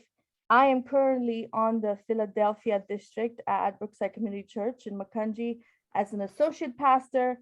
I oversee outreach events, missions, compassion ministries, women ministries, prayer ministries, and preach once a month. When we look at health, it is very important to understand where we are, and we need to break life down into some discrete areas like several of my classmates did: work, play, love, and health. Currently, when I look at my health, work, play, and love dash is not balanced or where I wish to be, but it's important for me to understand what is happening in my life in this moment in order to be able to move forward. Work, health, and play are very near zero, but love is all the way to the full. Another important step to consider in this Odyssey plan is the wayfinding. And here, not there yet, which is figuring out who you are, where you don't actually know your destination, where you go. The best tool for wayfinding is a map, but also in this situation, the engagement, the flow, the energy we put in things we do or experience every day. Applying this process in my good journal, it has helped me realize that when I'm involved in ministry like outreach, preaching, teaching, helping others in their walk with Christ, it brings me a lot of joy, purpose, and fulfillment. Looking through the future, looking at the future through God's lens is important to talk about discernment. According to Henry Nouwen, discernment is the spiritual practice that accesses and seeks to understand what God is trying to say. Discernment is a way to read signs and recognize the divine messages. It is a regular discipline of listening to the still small voice beneath the rush of a whirlwind, a prayer for practice of reading the subtle signs of daily life. Through this process, I am mindful of the voice of God through the Holy Spirit in knowing what I might be doing next for him. For the next 5-year plan, these are alternative plans. Let me put this down. There we go. There it is. The Odyssey plan that I have come together. The 3 different alternative plans are being a lead pastor, faculty, and serving in Romania. And I'm going to take each of them. Oh, let me see if I can go. Yep. We're going to talk about lead pastor, moving from associate pastor to lead pastor position in the Church of the Nazarene. Whether is in this current local church I pastor now or another church in the United States, I feel I'm ready to help a church in crisis become healthy spiritually, but also in growth. Looking at prototypes, having conversations with my mentors and families, family members and church family, they are all in an agreement that I'm a natural born leader. And I'm not saying that just to do this. This is what they said. Naturally, I lead the church, but I have been in the position of co-pastoring alongside my husband for several years before my local church merged with another church. The second one is, the second alternative plan is faculty at European Nazarene College. Starting next semester, I'm shifting my classes towards biblical studies, just in case before I graduate the master's of transformation leadership, the Lord will want me to continue with an MDiv.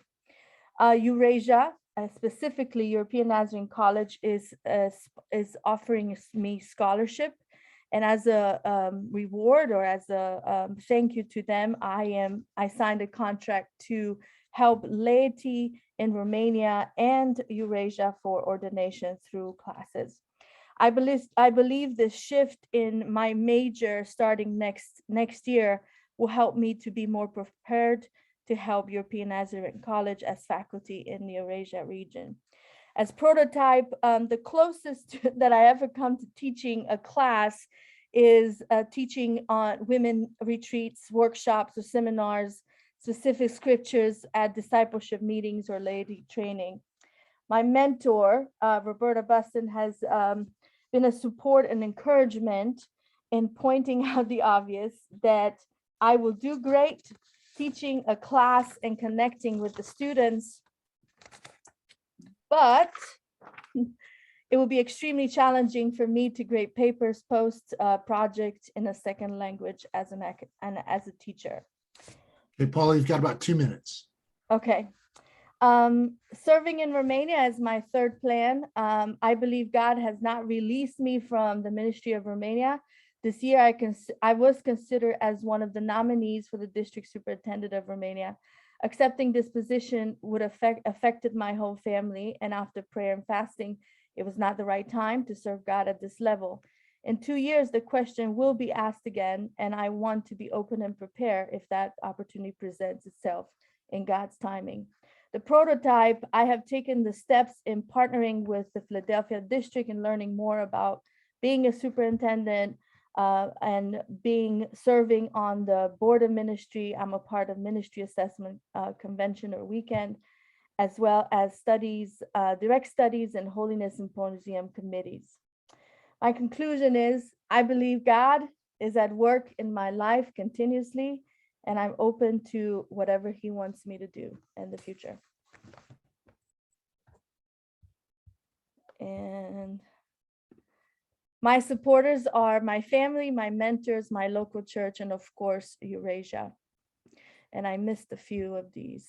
Sorry. Okay, that's okay. Any question? Any questions? Anyone? Sorry. That was fast. It goes fast. I mean, so I acknowledge that. Any questions? Anybody? Paul, so you were asked to become the district superintendent of Romania? I was a part of the nominees, and Okay. there was a conversation, and I said I cannot move. My family's not going to move. Okay. And I cannot be in the country, but I can do virtually and be there, a few times a year.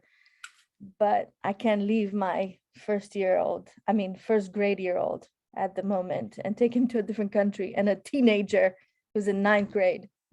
Okay. So I hear both experiences and mentor on the Philadelphia district if you're learning more about district practice there.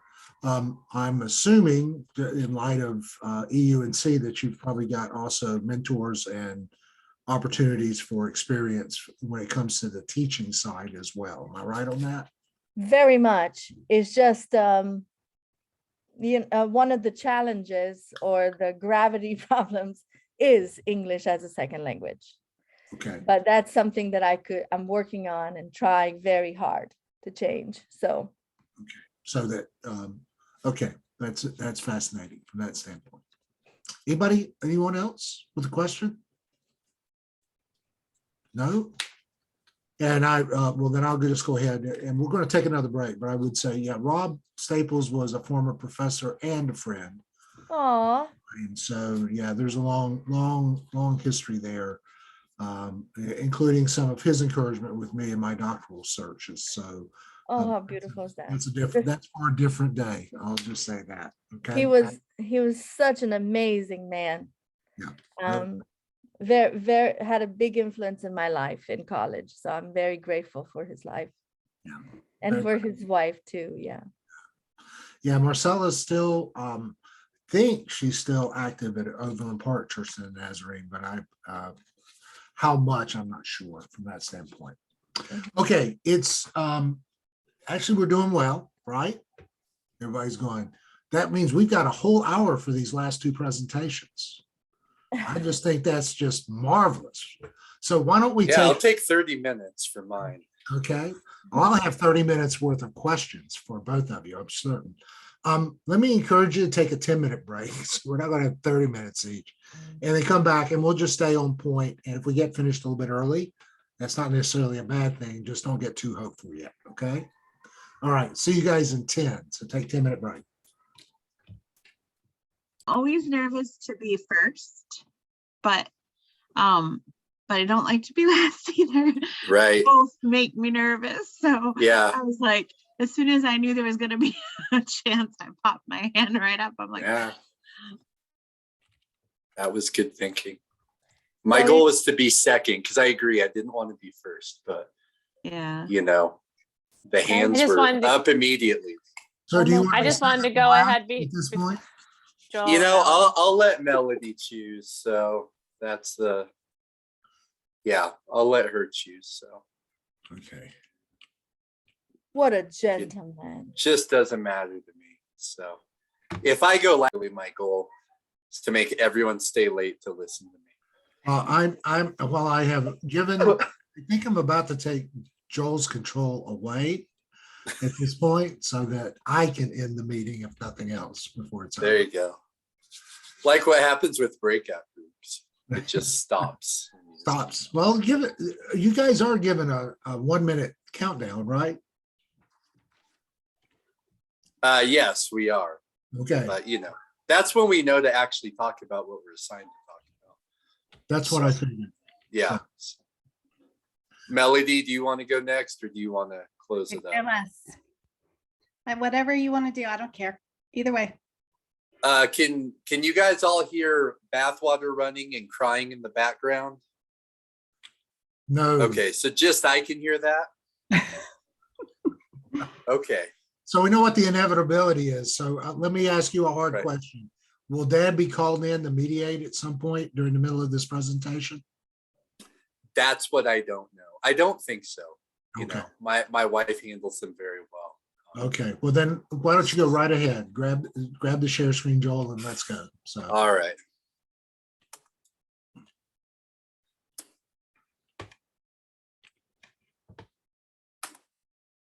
All right. Well, my name is Joel Cummings, and I'm here today to talk about a business venture proposal called Provision and Peace Hospice Care. The idea is that this is a hospice for homeless individuals here in the city of Denver. Before we talk about the idea specifically, I want to just kind of give some background on why there's a need that we're trying to fill. So in the past year, the city and county of Denver has seen an 18% increase in housing.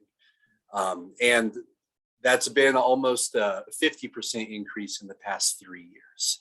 Additionally, in this past year, we've also seen nearly an 8% inflation rate, as most parts of the country have. However, we've only seen less than 1% increase in wages. And so we are not keeping up with the increases in cost in our city.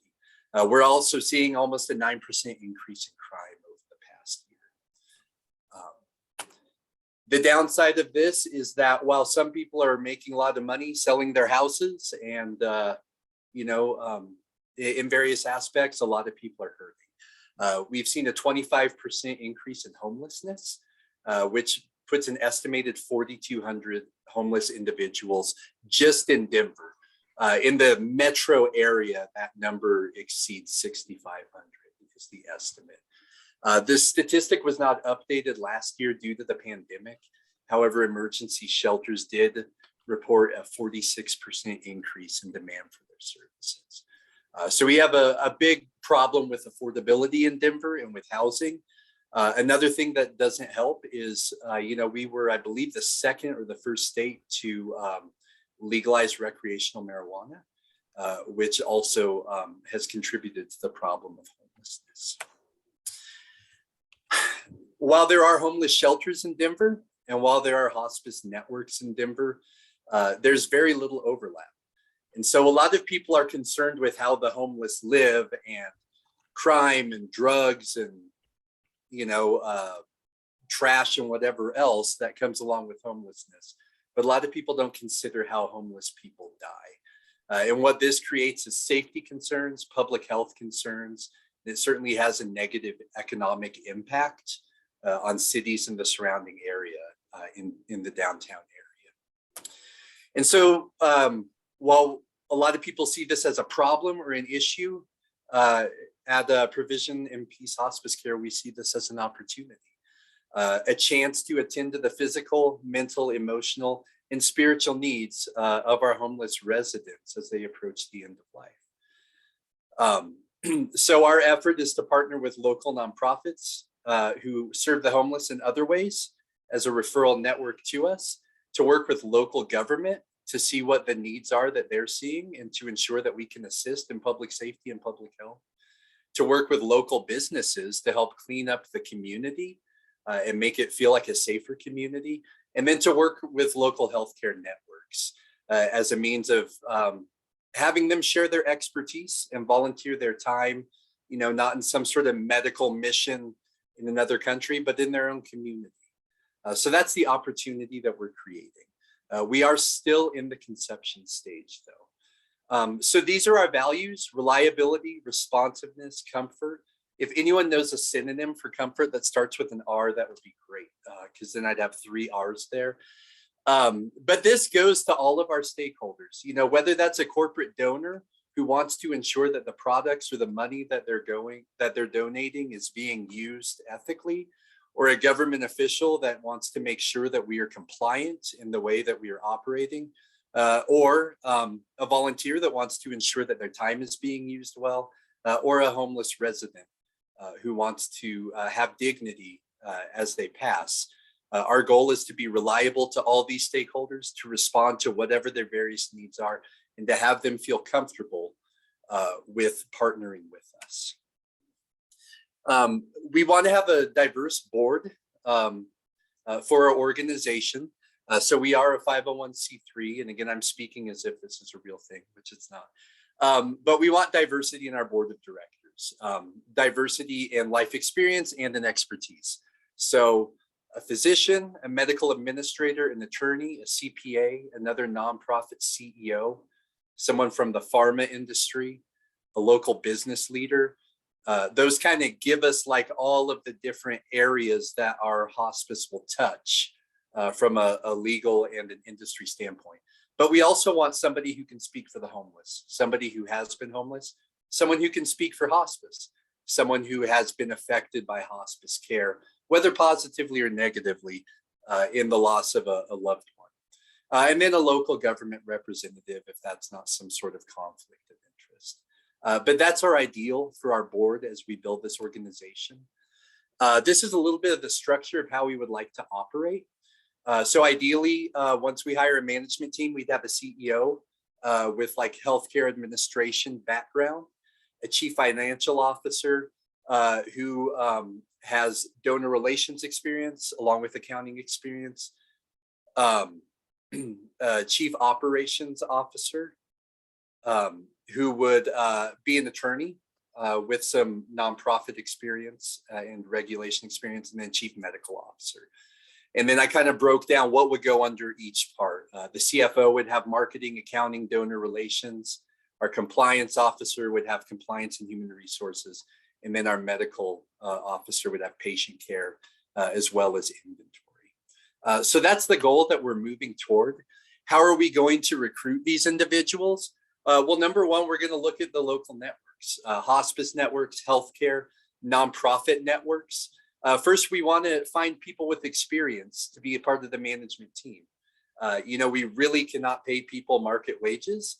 And so we're really going to be pursuing those who are maybe nearing the end of their careers, who have already made their fortunes, and who are willing to either volunteer or work for less in exchange for an opportunity to do something beneficial for the city. And then for our non-management staff, we want to partner with colleges and graduate schools to identify students, who are coming out of nursing or social work, things like that, who might be willing also to work for less in order to gain experience and to work for a good cause in the community. Our market penetration plan really starts with partnering with other local nonprofits, those who are established and have good reputations, partnering with them, getting their insight and oversight, and then also having them endorse us. Based on that network, then we'll reach out to local government, see what we need to do to be compliant. Once we've done that, we'll approach local healthcare networks and talk about opportunities to volunteer and to donate. And then once we've made all those partnerships, then we'll be looking at big corporations to try to find corporate donors, and specifically like donors of products, medications, medical devices, medical disposables, things that would really save us a lot of money if we can, if we don't have to pay for that. So this is kind of our development timeline. So these next 3 to 6 months is going to be consulting with other hospice homeless facilities across the country. There's only about 4. Then for 6 to 12 months, it's going to be partnering with our local partners here in Denver. For the next 1 to 3 years, we'll be prototyping, and I'll get into that a little bit more. And then finally, we want to move into our full stage, which is having our own facility. So the way that we would like to prototype would be to partner with an existing homeless shelter. There is one other partnership here in Denver that does this. They can only serve 2 homeless individuals at a time. So this would be a way to kind of take their idea and maybe expand the reach.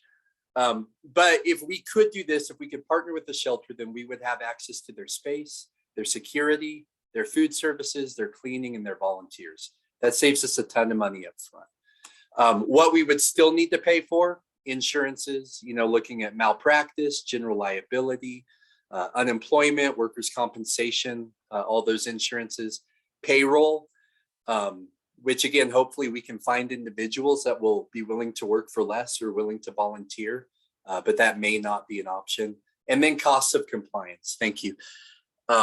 We think in the startup phase, the max I'm thinking of is about $600,000 a year. And that's assuming that I have to pay nurses, CNAs, and physicians market wages. I'm hoping it'll be significantly less, but that's the money that I've determined based on my research. After 3 to 5 years, we want to move from this small prototype into having our own facility. So that will increase our costs. We'll be looking at rent and utilities, cost of food, laundry, security, cleaning, additional payroll, and all those other costs. Once we're full blown, I'm thinking that we're going to be looking at about $1.5 million a year based on my research. How do we plan to get this money? Small business loans, hopefully as few as possible. Donations, especially monthly donors, but certainly large one-time donations would be fine. And as I said before, in-kind donations of actual products. Looking for grants from large foundations and governments. Fundraising events such as golf tournaments, auctions, things like that. And then crowdsourcing, not necessarily as a recurring source of money, but more as a one-time need. What are our potential end goals? Eventually, we'd like to create something that can be replicated nationwide.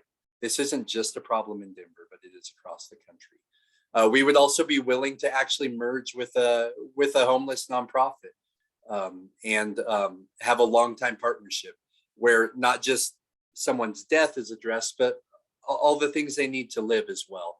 Or certainly if we succeed and a local hospital or hospice wants to acquire us as their charitable program, we would be open to that as well. Essentially, those are our exit strategies. And that's all I have. Do you all have any questions?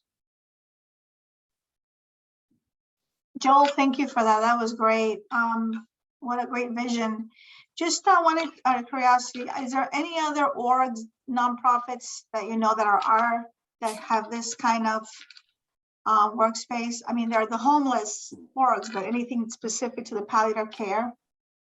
Right. So in Denver, as I mentioned, there's one that's just started.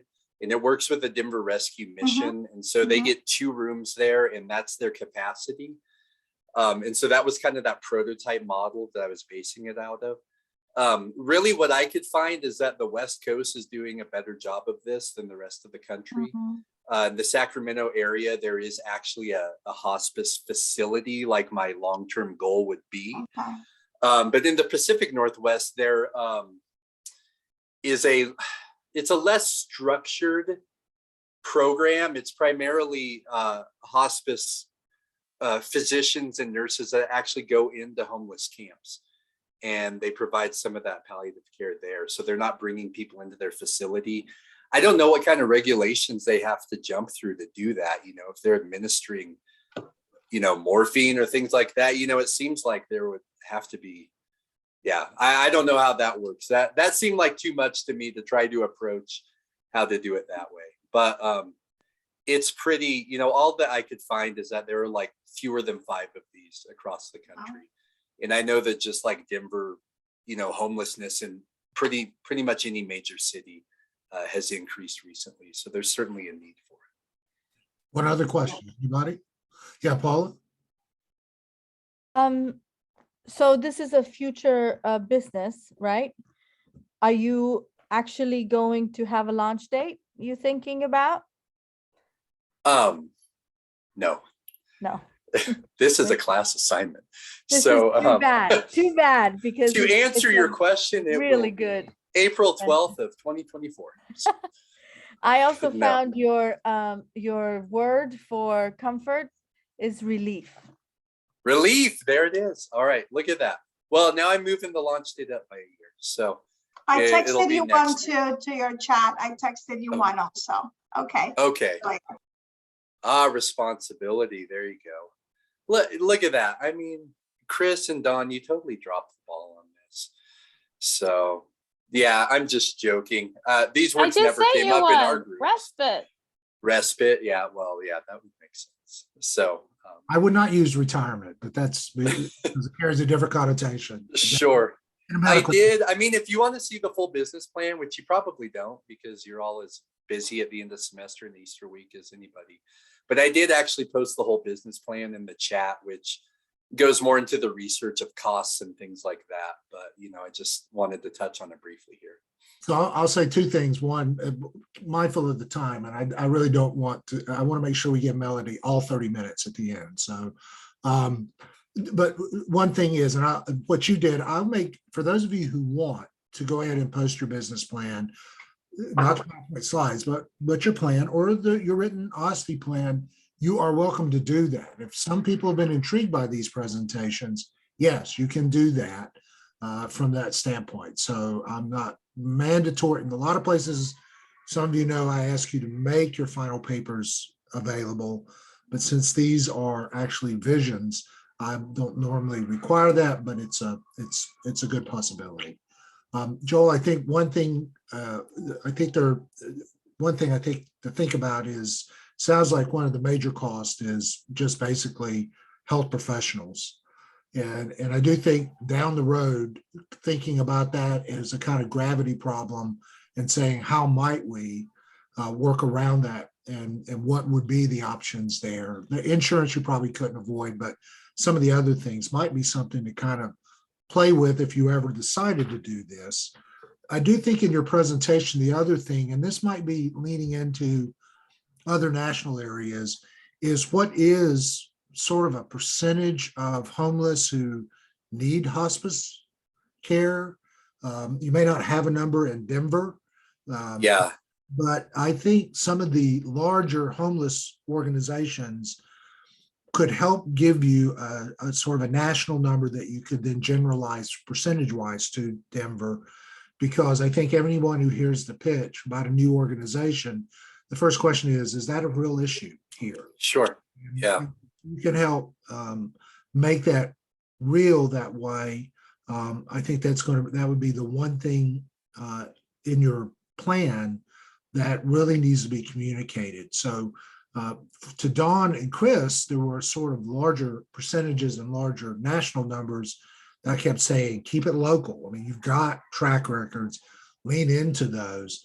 for you, since this is a startup, a nonprofit, that there just may not be a clearly identified plight in Denver that's been explored. So you may need to bring a national number in to kind of help people understand why this is a problem to begin with. Does that make sense? Yeah, absolutely. And that's a great idea.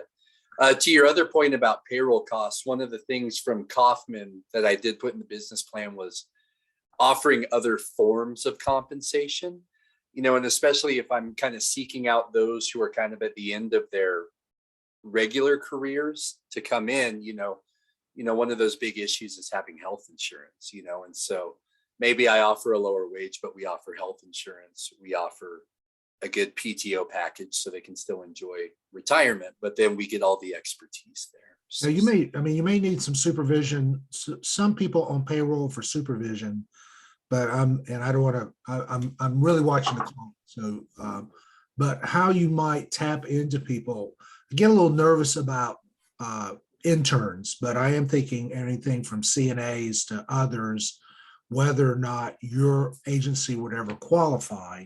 And there may be way too many regulatory hoops, but there might be people that you could partner with certain programs where you're offering this as an internship kind of option down the road. So just something to think about off the top of the head without knowing all the ins and outs. And since my wife's a nurse, she probably would say, Dean, don't go there, but I am. So we'll just play it by ear. Okay. Sure. All right. Thank you. Thank you. Thank you very much. Good presentation. And got one more, Melody. You want to take us home?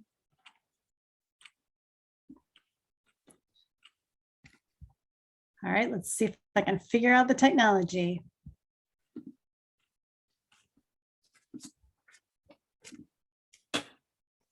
Okay, what are we seeing? That's not the right one.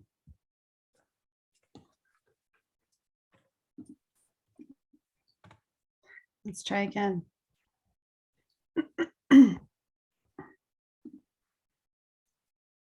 Still not the right one.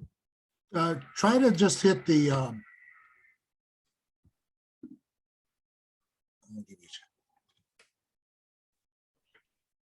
so I click on Microsoft PowerPoint and it says share. And then I click share and I get the internet. No, that's not. We're seeing Healer's Your Institute. PowerPoint. Are you seeing the PowerPoint? I'm seeing, yeah, we're seeing the rough It's not coming up slides. for So me. if you hit that, let's see if it comes up. It just doesn't come up for me at all. All Okay. right, luckily I have two screens, and that's usually what happens is because I have two screens, it gets confused about where it's showing me something. So you see the slideshow now? Yeah, we got a minute though. Can you see it so you know how to advance it? And I then- can see it, but it's on a different screen. It's not showing up on Zoom, which is why it's confusing to me, but I can see it because I have two screens. Okay, all right, then we're ready to go. Okay. Well, first of all, thank you everybody for the presentations tonight. It was fun to hear what everybody's been working on. Hopefully I will keep you awake. So the venture I'm going to talk about is called the Healers Institute. It's a healthcare workforce training institute that is a proposed new department. It could become even a potential subsidiary of an existing college that provides Christian liberal arts education. So why the name? So it's the Healers Institute because we're training healers, but it's also the Healers Institute because it is a ministry of the great physician, Jesus. So that's why the name. So the value proposition is we provide education and certifications for healthcare careers through programs focused on students of varied ages and life stages, great opportunities for broad experiential learning, and inspiring vocations of high quality, loving service to patients. So this is not a standalone venture. It's a venture that's within an existing college. And I do need to add a disclaimer because I've mentioned before that I'm chair of ENC, and ENC is not planning to start a nursing school just yet, but I am doing this to help them do some research when they were looking into that possibility. So by way of background, nursing is one of the most popular majors that's out there for students looking to go to college. Forbes had it in 2020 as the #2 major of graduating seniors from colleges, second only to business. And bestcolleges.com rates healthcare in general as #2, healthcare informatics, all the way to nursing, nutritional services, sports medicine. So they use a much broader swath to call it #2. But healthcare in general is a popular area to go into, and also very much fits our mission as Christ followers to be present and helping for those who are in need. Healthcare is one of the most robust consumer markets as well in our economy. It is, according to the Centers for Medicaid and Medicare Services, the national health expenditure grew 9.7% in 2020. Of course, we had COVID. And then for nursing alone, the US Bureau of Labor Statistics projects that more than 275,000 additional nurses will be needed in the next 10 years. So there's certainly plenty of need for nursing and plenty of interest in nursing. So this particular project is really to think about not only nursing, but other allied healthcare professionals. So if we started with nursing, we could grow to other things like lab technology, technical degrees with regard to radiology, OT, PT, various things like that. But the minimum viable product, and what I'm going to be looking at, is the nursing major, a BSN, because it fits very well currently with the setup at the college that at Eastern Nazarene College. And then the hope is to grow it, because what we really do need to grow is some more opportunities for different kinds of adult learners, ones that aren't just coming out of college and 18 years old, because that population is shrinking.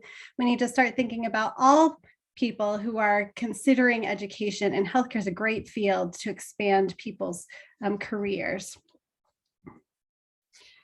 So one of our problems thinking about this kind of approach is that the market is really, really saturated in our area. So we're in Massachusetts near Boston, Quincy, which is just south of Boston. And there are 22 nursing schools in Massachusetts. Most are actually in Boston. And that, you can see how small our state is. There's Rhode Island, Connecticut, and New Hampshire, all within 1 or 2 hours drive. And they have a number of nursing schools as well. So it's a pretty saturated market. And I'll talk a little bit about what challenges, even if we can attract students from other places, what challenges that creates. So if we're going to compete in a market that is saturated, one of the things we have to think about is what are the unique things that we want to offer. So Eastern Nazarene College, first of all, is one of the most affordable private colleges in New England. It's competitive with state colleges and universities in the region. 100% of the students receive financial aid, so cost. We also, as the Church of the Nazarene, have connections with a lot of missions hospitals, and we would seek to try to create some partnerships with some international opportunities, developing opportunities, things like that for our students. So create a curriculum with some interesting possibilities for learning. Accessibility. So I would really want us to focus on thinking about ways in which we can make the curriculum accessible to all adult learners, including those with families. So evening classes, some online hybrid accelerated courses of study for these various things. And then finally, as a Christian college, our perspective is that following Christ transforms us to lead lives devoted to love and service. And the Healers Institute really seeks to inspire students to a deep vocational calling of holistic care for those in need. So those would be some of the unique vision. This is the setup for our particular management team, because we are part of an existing organization. And basically the Healers Institute would come underneath the academic leadership team within the Department of Science while it's starting, and probably for many years until it grew. and can become a department of its own. The other things that are important here, though, is that there is enrollment in marketing, there's institutional advancement. There are other departments within the school that would be working to support the business. It's not standalone. So a lot of those resources already exist. So what are some of our current assets? Well, we have physical assets already. We've got buildings, we've got labs, science labs that could easily be used for a lot of the basic sciences. We've got IT equipment, we've got a brand name, we've got a 20-acre campus. We've got professors that teach basic science. So already we have some resources that we can use to try to offset startup costs. We also have opportunities to develop some key partnerships. So local healthcare organizations would have simulation labs. And if we formed strong partnerships, we could use their simulation labs rather than building a $150,000 simulation lab from the beginning. And those are other resources that we would look at. So I think our current assets is important to understand as we think about our business model. We also have some opportunities with Harvard Humanitarian Initiative, which does a great disaster training course, uses nurses as volunteers to participate in that process. So there's some other partnerships available because of where we are as an educational institution. So thinking about startup costs, these appear quite low, but it's really thinking about those assets that already exist. So curriculum development, accreditation fees, office and lab renovations, marketing and recruitment materials in the first year. That's before we even start seeing patients or students. And then year 1 and 2, we would have additional accreditation fees because it takes 3 years to get accredited, equipment purchases to continue to develop clinical training, which begins in the second year.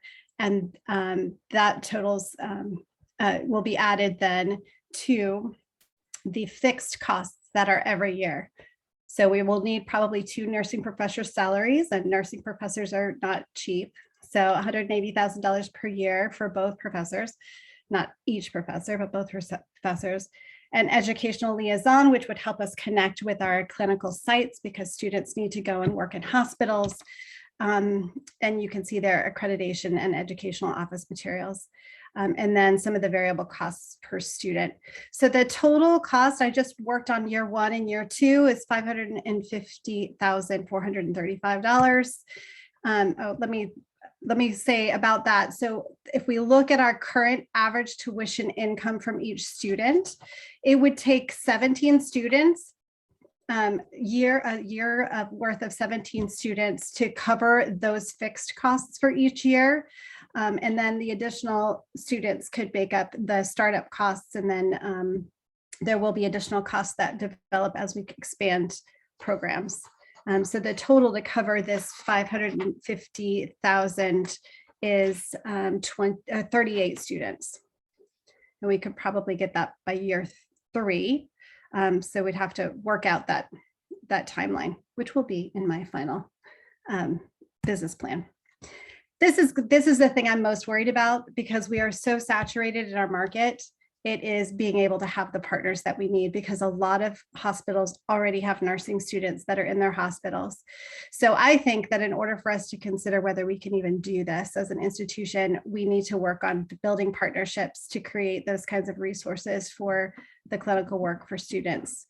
And then once we do that, I think that the rest of that can also can occur. And then as far as sources of income, it's tuition based.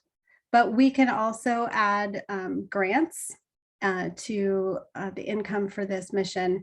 There are lots of nursing and family and government grants available for nursing training. And then grants or donations to the institution and to the university are ways in which we meet our bottom line anyway. So it would help us meet our bottom line. Any questions?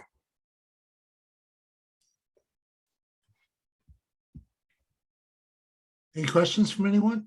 Yeah, Paula? Were you able to present this to the committee that you were planning on or not yet? No, I'll present it on May 11th.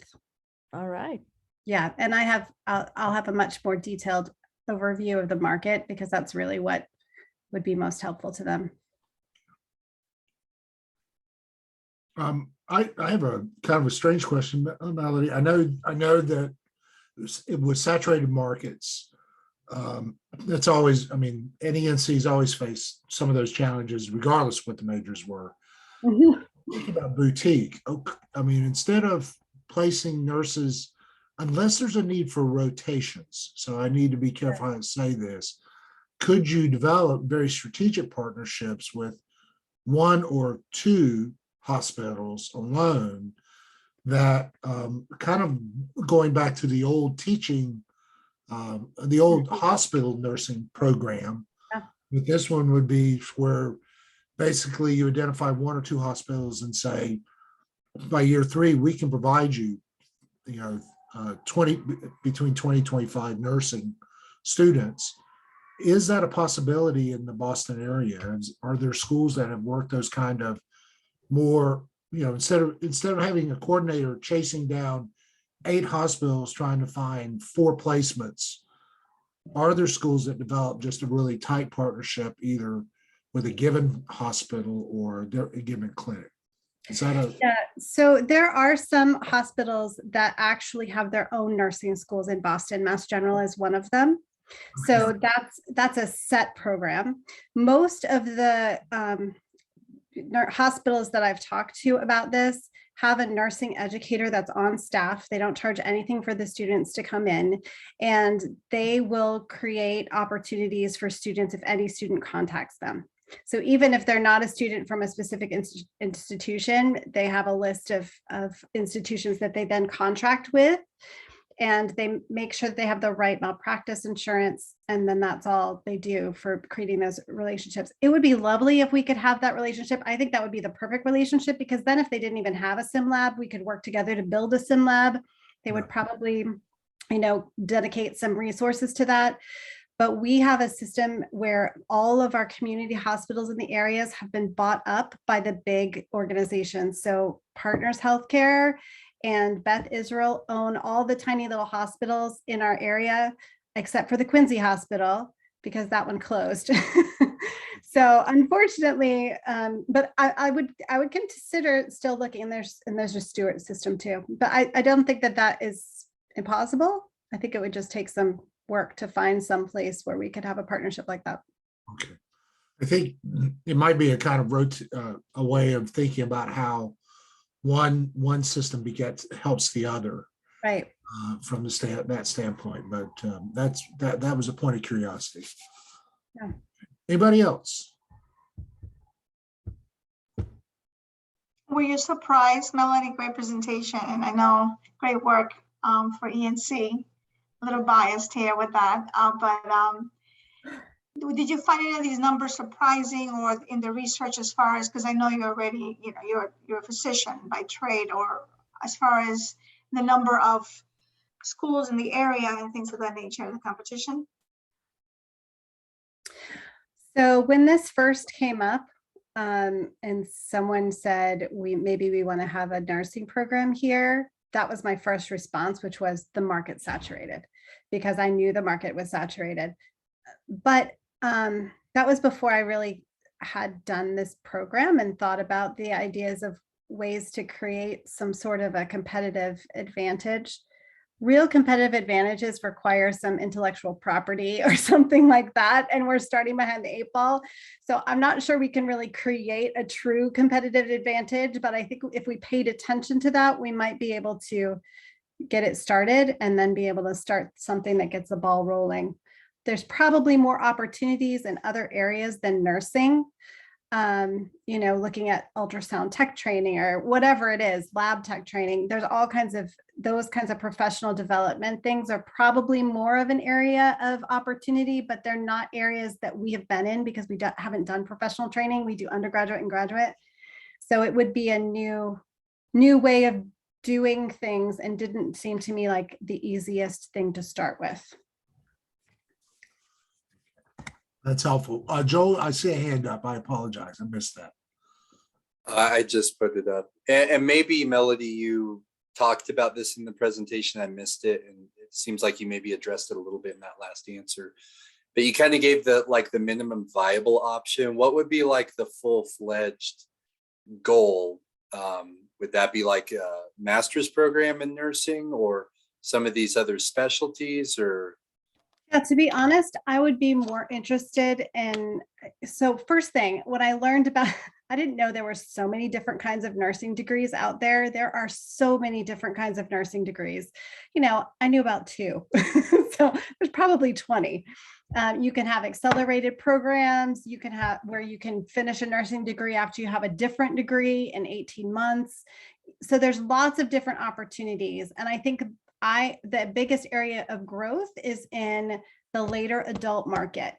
And so I would think that our best way to expand is in the later adult market, whether it's accelerated nursing programs that are on nights and weekends, nursing programs that are hybrid, where you just show up for, 3 or 4 days of clinical work, and the rest of the time you can do it online, like we do at NTS.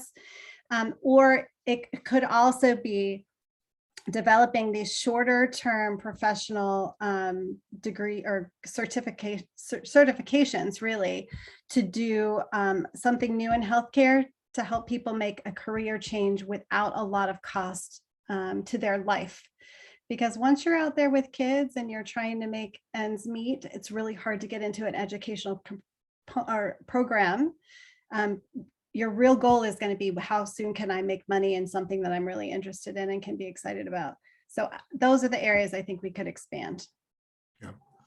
Yeah, I was going to say, sorry, just jump in for 2 seconds, I guess. I'm an admissions recruiter for SNU. And so I hear a lot of schools who are behind the 8 ball and adding nursing, even big state schools, they are now starting RN to BSN programs. Have you looked into the difference of cost for RN to BSN? Because that tends to work better for like working older adults. Yeah. So the cost is higher earlier. If you start with a BSN degree, then your initial getting your nursing program started doesn't require a lot of relationships with local hospitals that you have right now, and doesn't require a lot of the expensive equipment that's required to train nurses. It's in the 3rd and 4th year that you have to have the hospital bed that costs $1,000, and the mannequin, the fancy mannequin that costs $40,000, and the Pyxis machine that costs $95,000. Those costs are really high in the last 2 years. And so my thinking was, and maybe it's not the right answer, we'll see what people at ENC think, but my thinking was, you get a couple of years under your belt of people who are graduating from high school and already know to come into your programs. Your program is set up for that because all the student life is built around that. And you begin to build, some relationships, some equity, some, people believe that you really exist. And then you can have, you can invest a little bit more in that 3rd and 4th year. That was my thinking. I do think that you're right. Like I said before, it's really the adult market that is important. And there is a lot of opportunity for RN to be in BSN. I know of several schools that do it in our area, but I haven't looked specifically at how many and what the numbers are for the different kinds of nursing programs. And that probably would be a really good thing to do. Sure. Yeah. And especially with state subsidies, more states, I don't know about Massachusetts, but Oklahoma is one where they're subsidizing colleges starting RN to BSN programs. Interesting. I could look into that. Thank you. I'm going to have to call it, folks. Melody, thank you. But let me just pause and say thank you all. So this has been a good evening. I hope in hearing each person's sort of vision, you begin to see the kind of wealth that can come out of this kind of thing, these different ways of thinking, either about your life or about a venture. And I always like the old language there, the adventure that you actually can accept in your life if you choose to do it that way. Okay. All right. You guys know deadline for the written piece is next Tuesday. So get you over the Easter hump. And so you've got plenty of time to flesh out or fine tune. And when you do post it, if you have problems, and again, if the size is too big, you can always email it to me. But if you're willing to post your business plan on Moodle for each one to see, feel free to do that. One of the things that's happened a couple of times is that people come up, run into something after the class and actually contact the classmate and say, hey, I just discovered this. Have you heard? And those are the kind of the serendipities that really I hope this class kind of generates. Okay. Next week, we'll talk about the final essay. I'll fill you in on all that. So right now, just relax, kind of finalize. I've heard everybody, you're on good pathways. Just continue to work and make the presentations ready to go. Melody, question?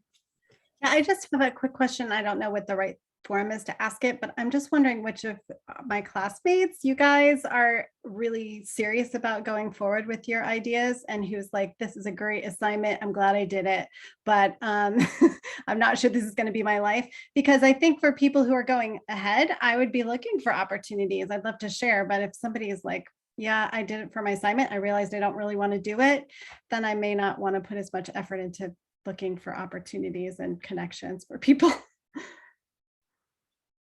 Don? Don's definite.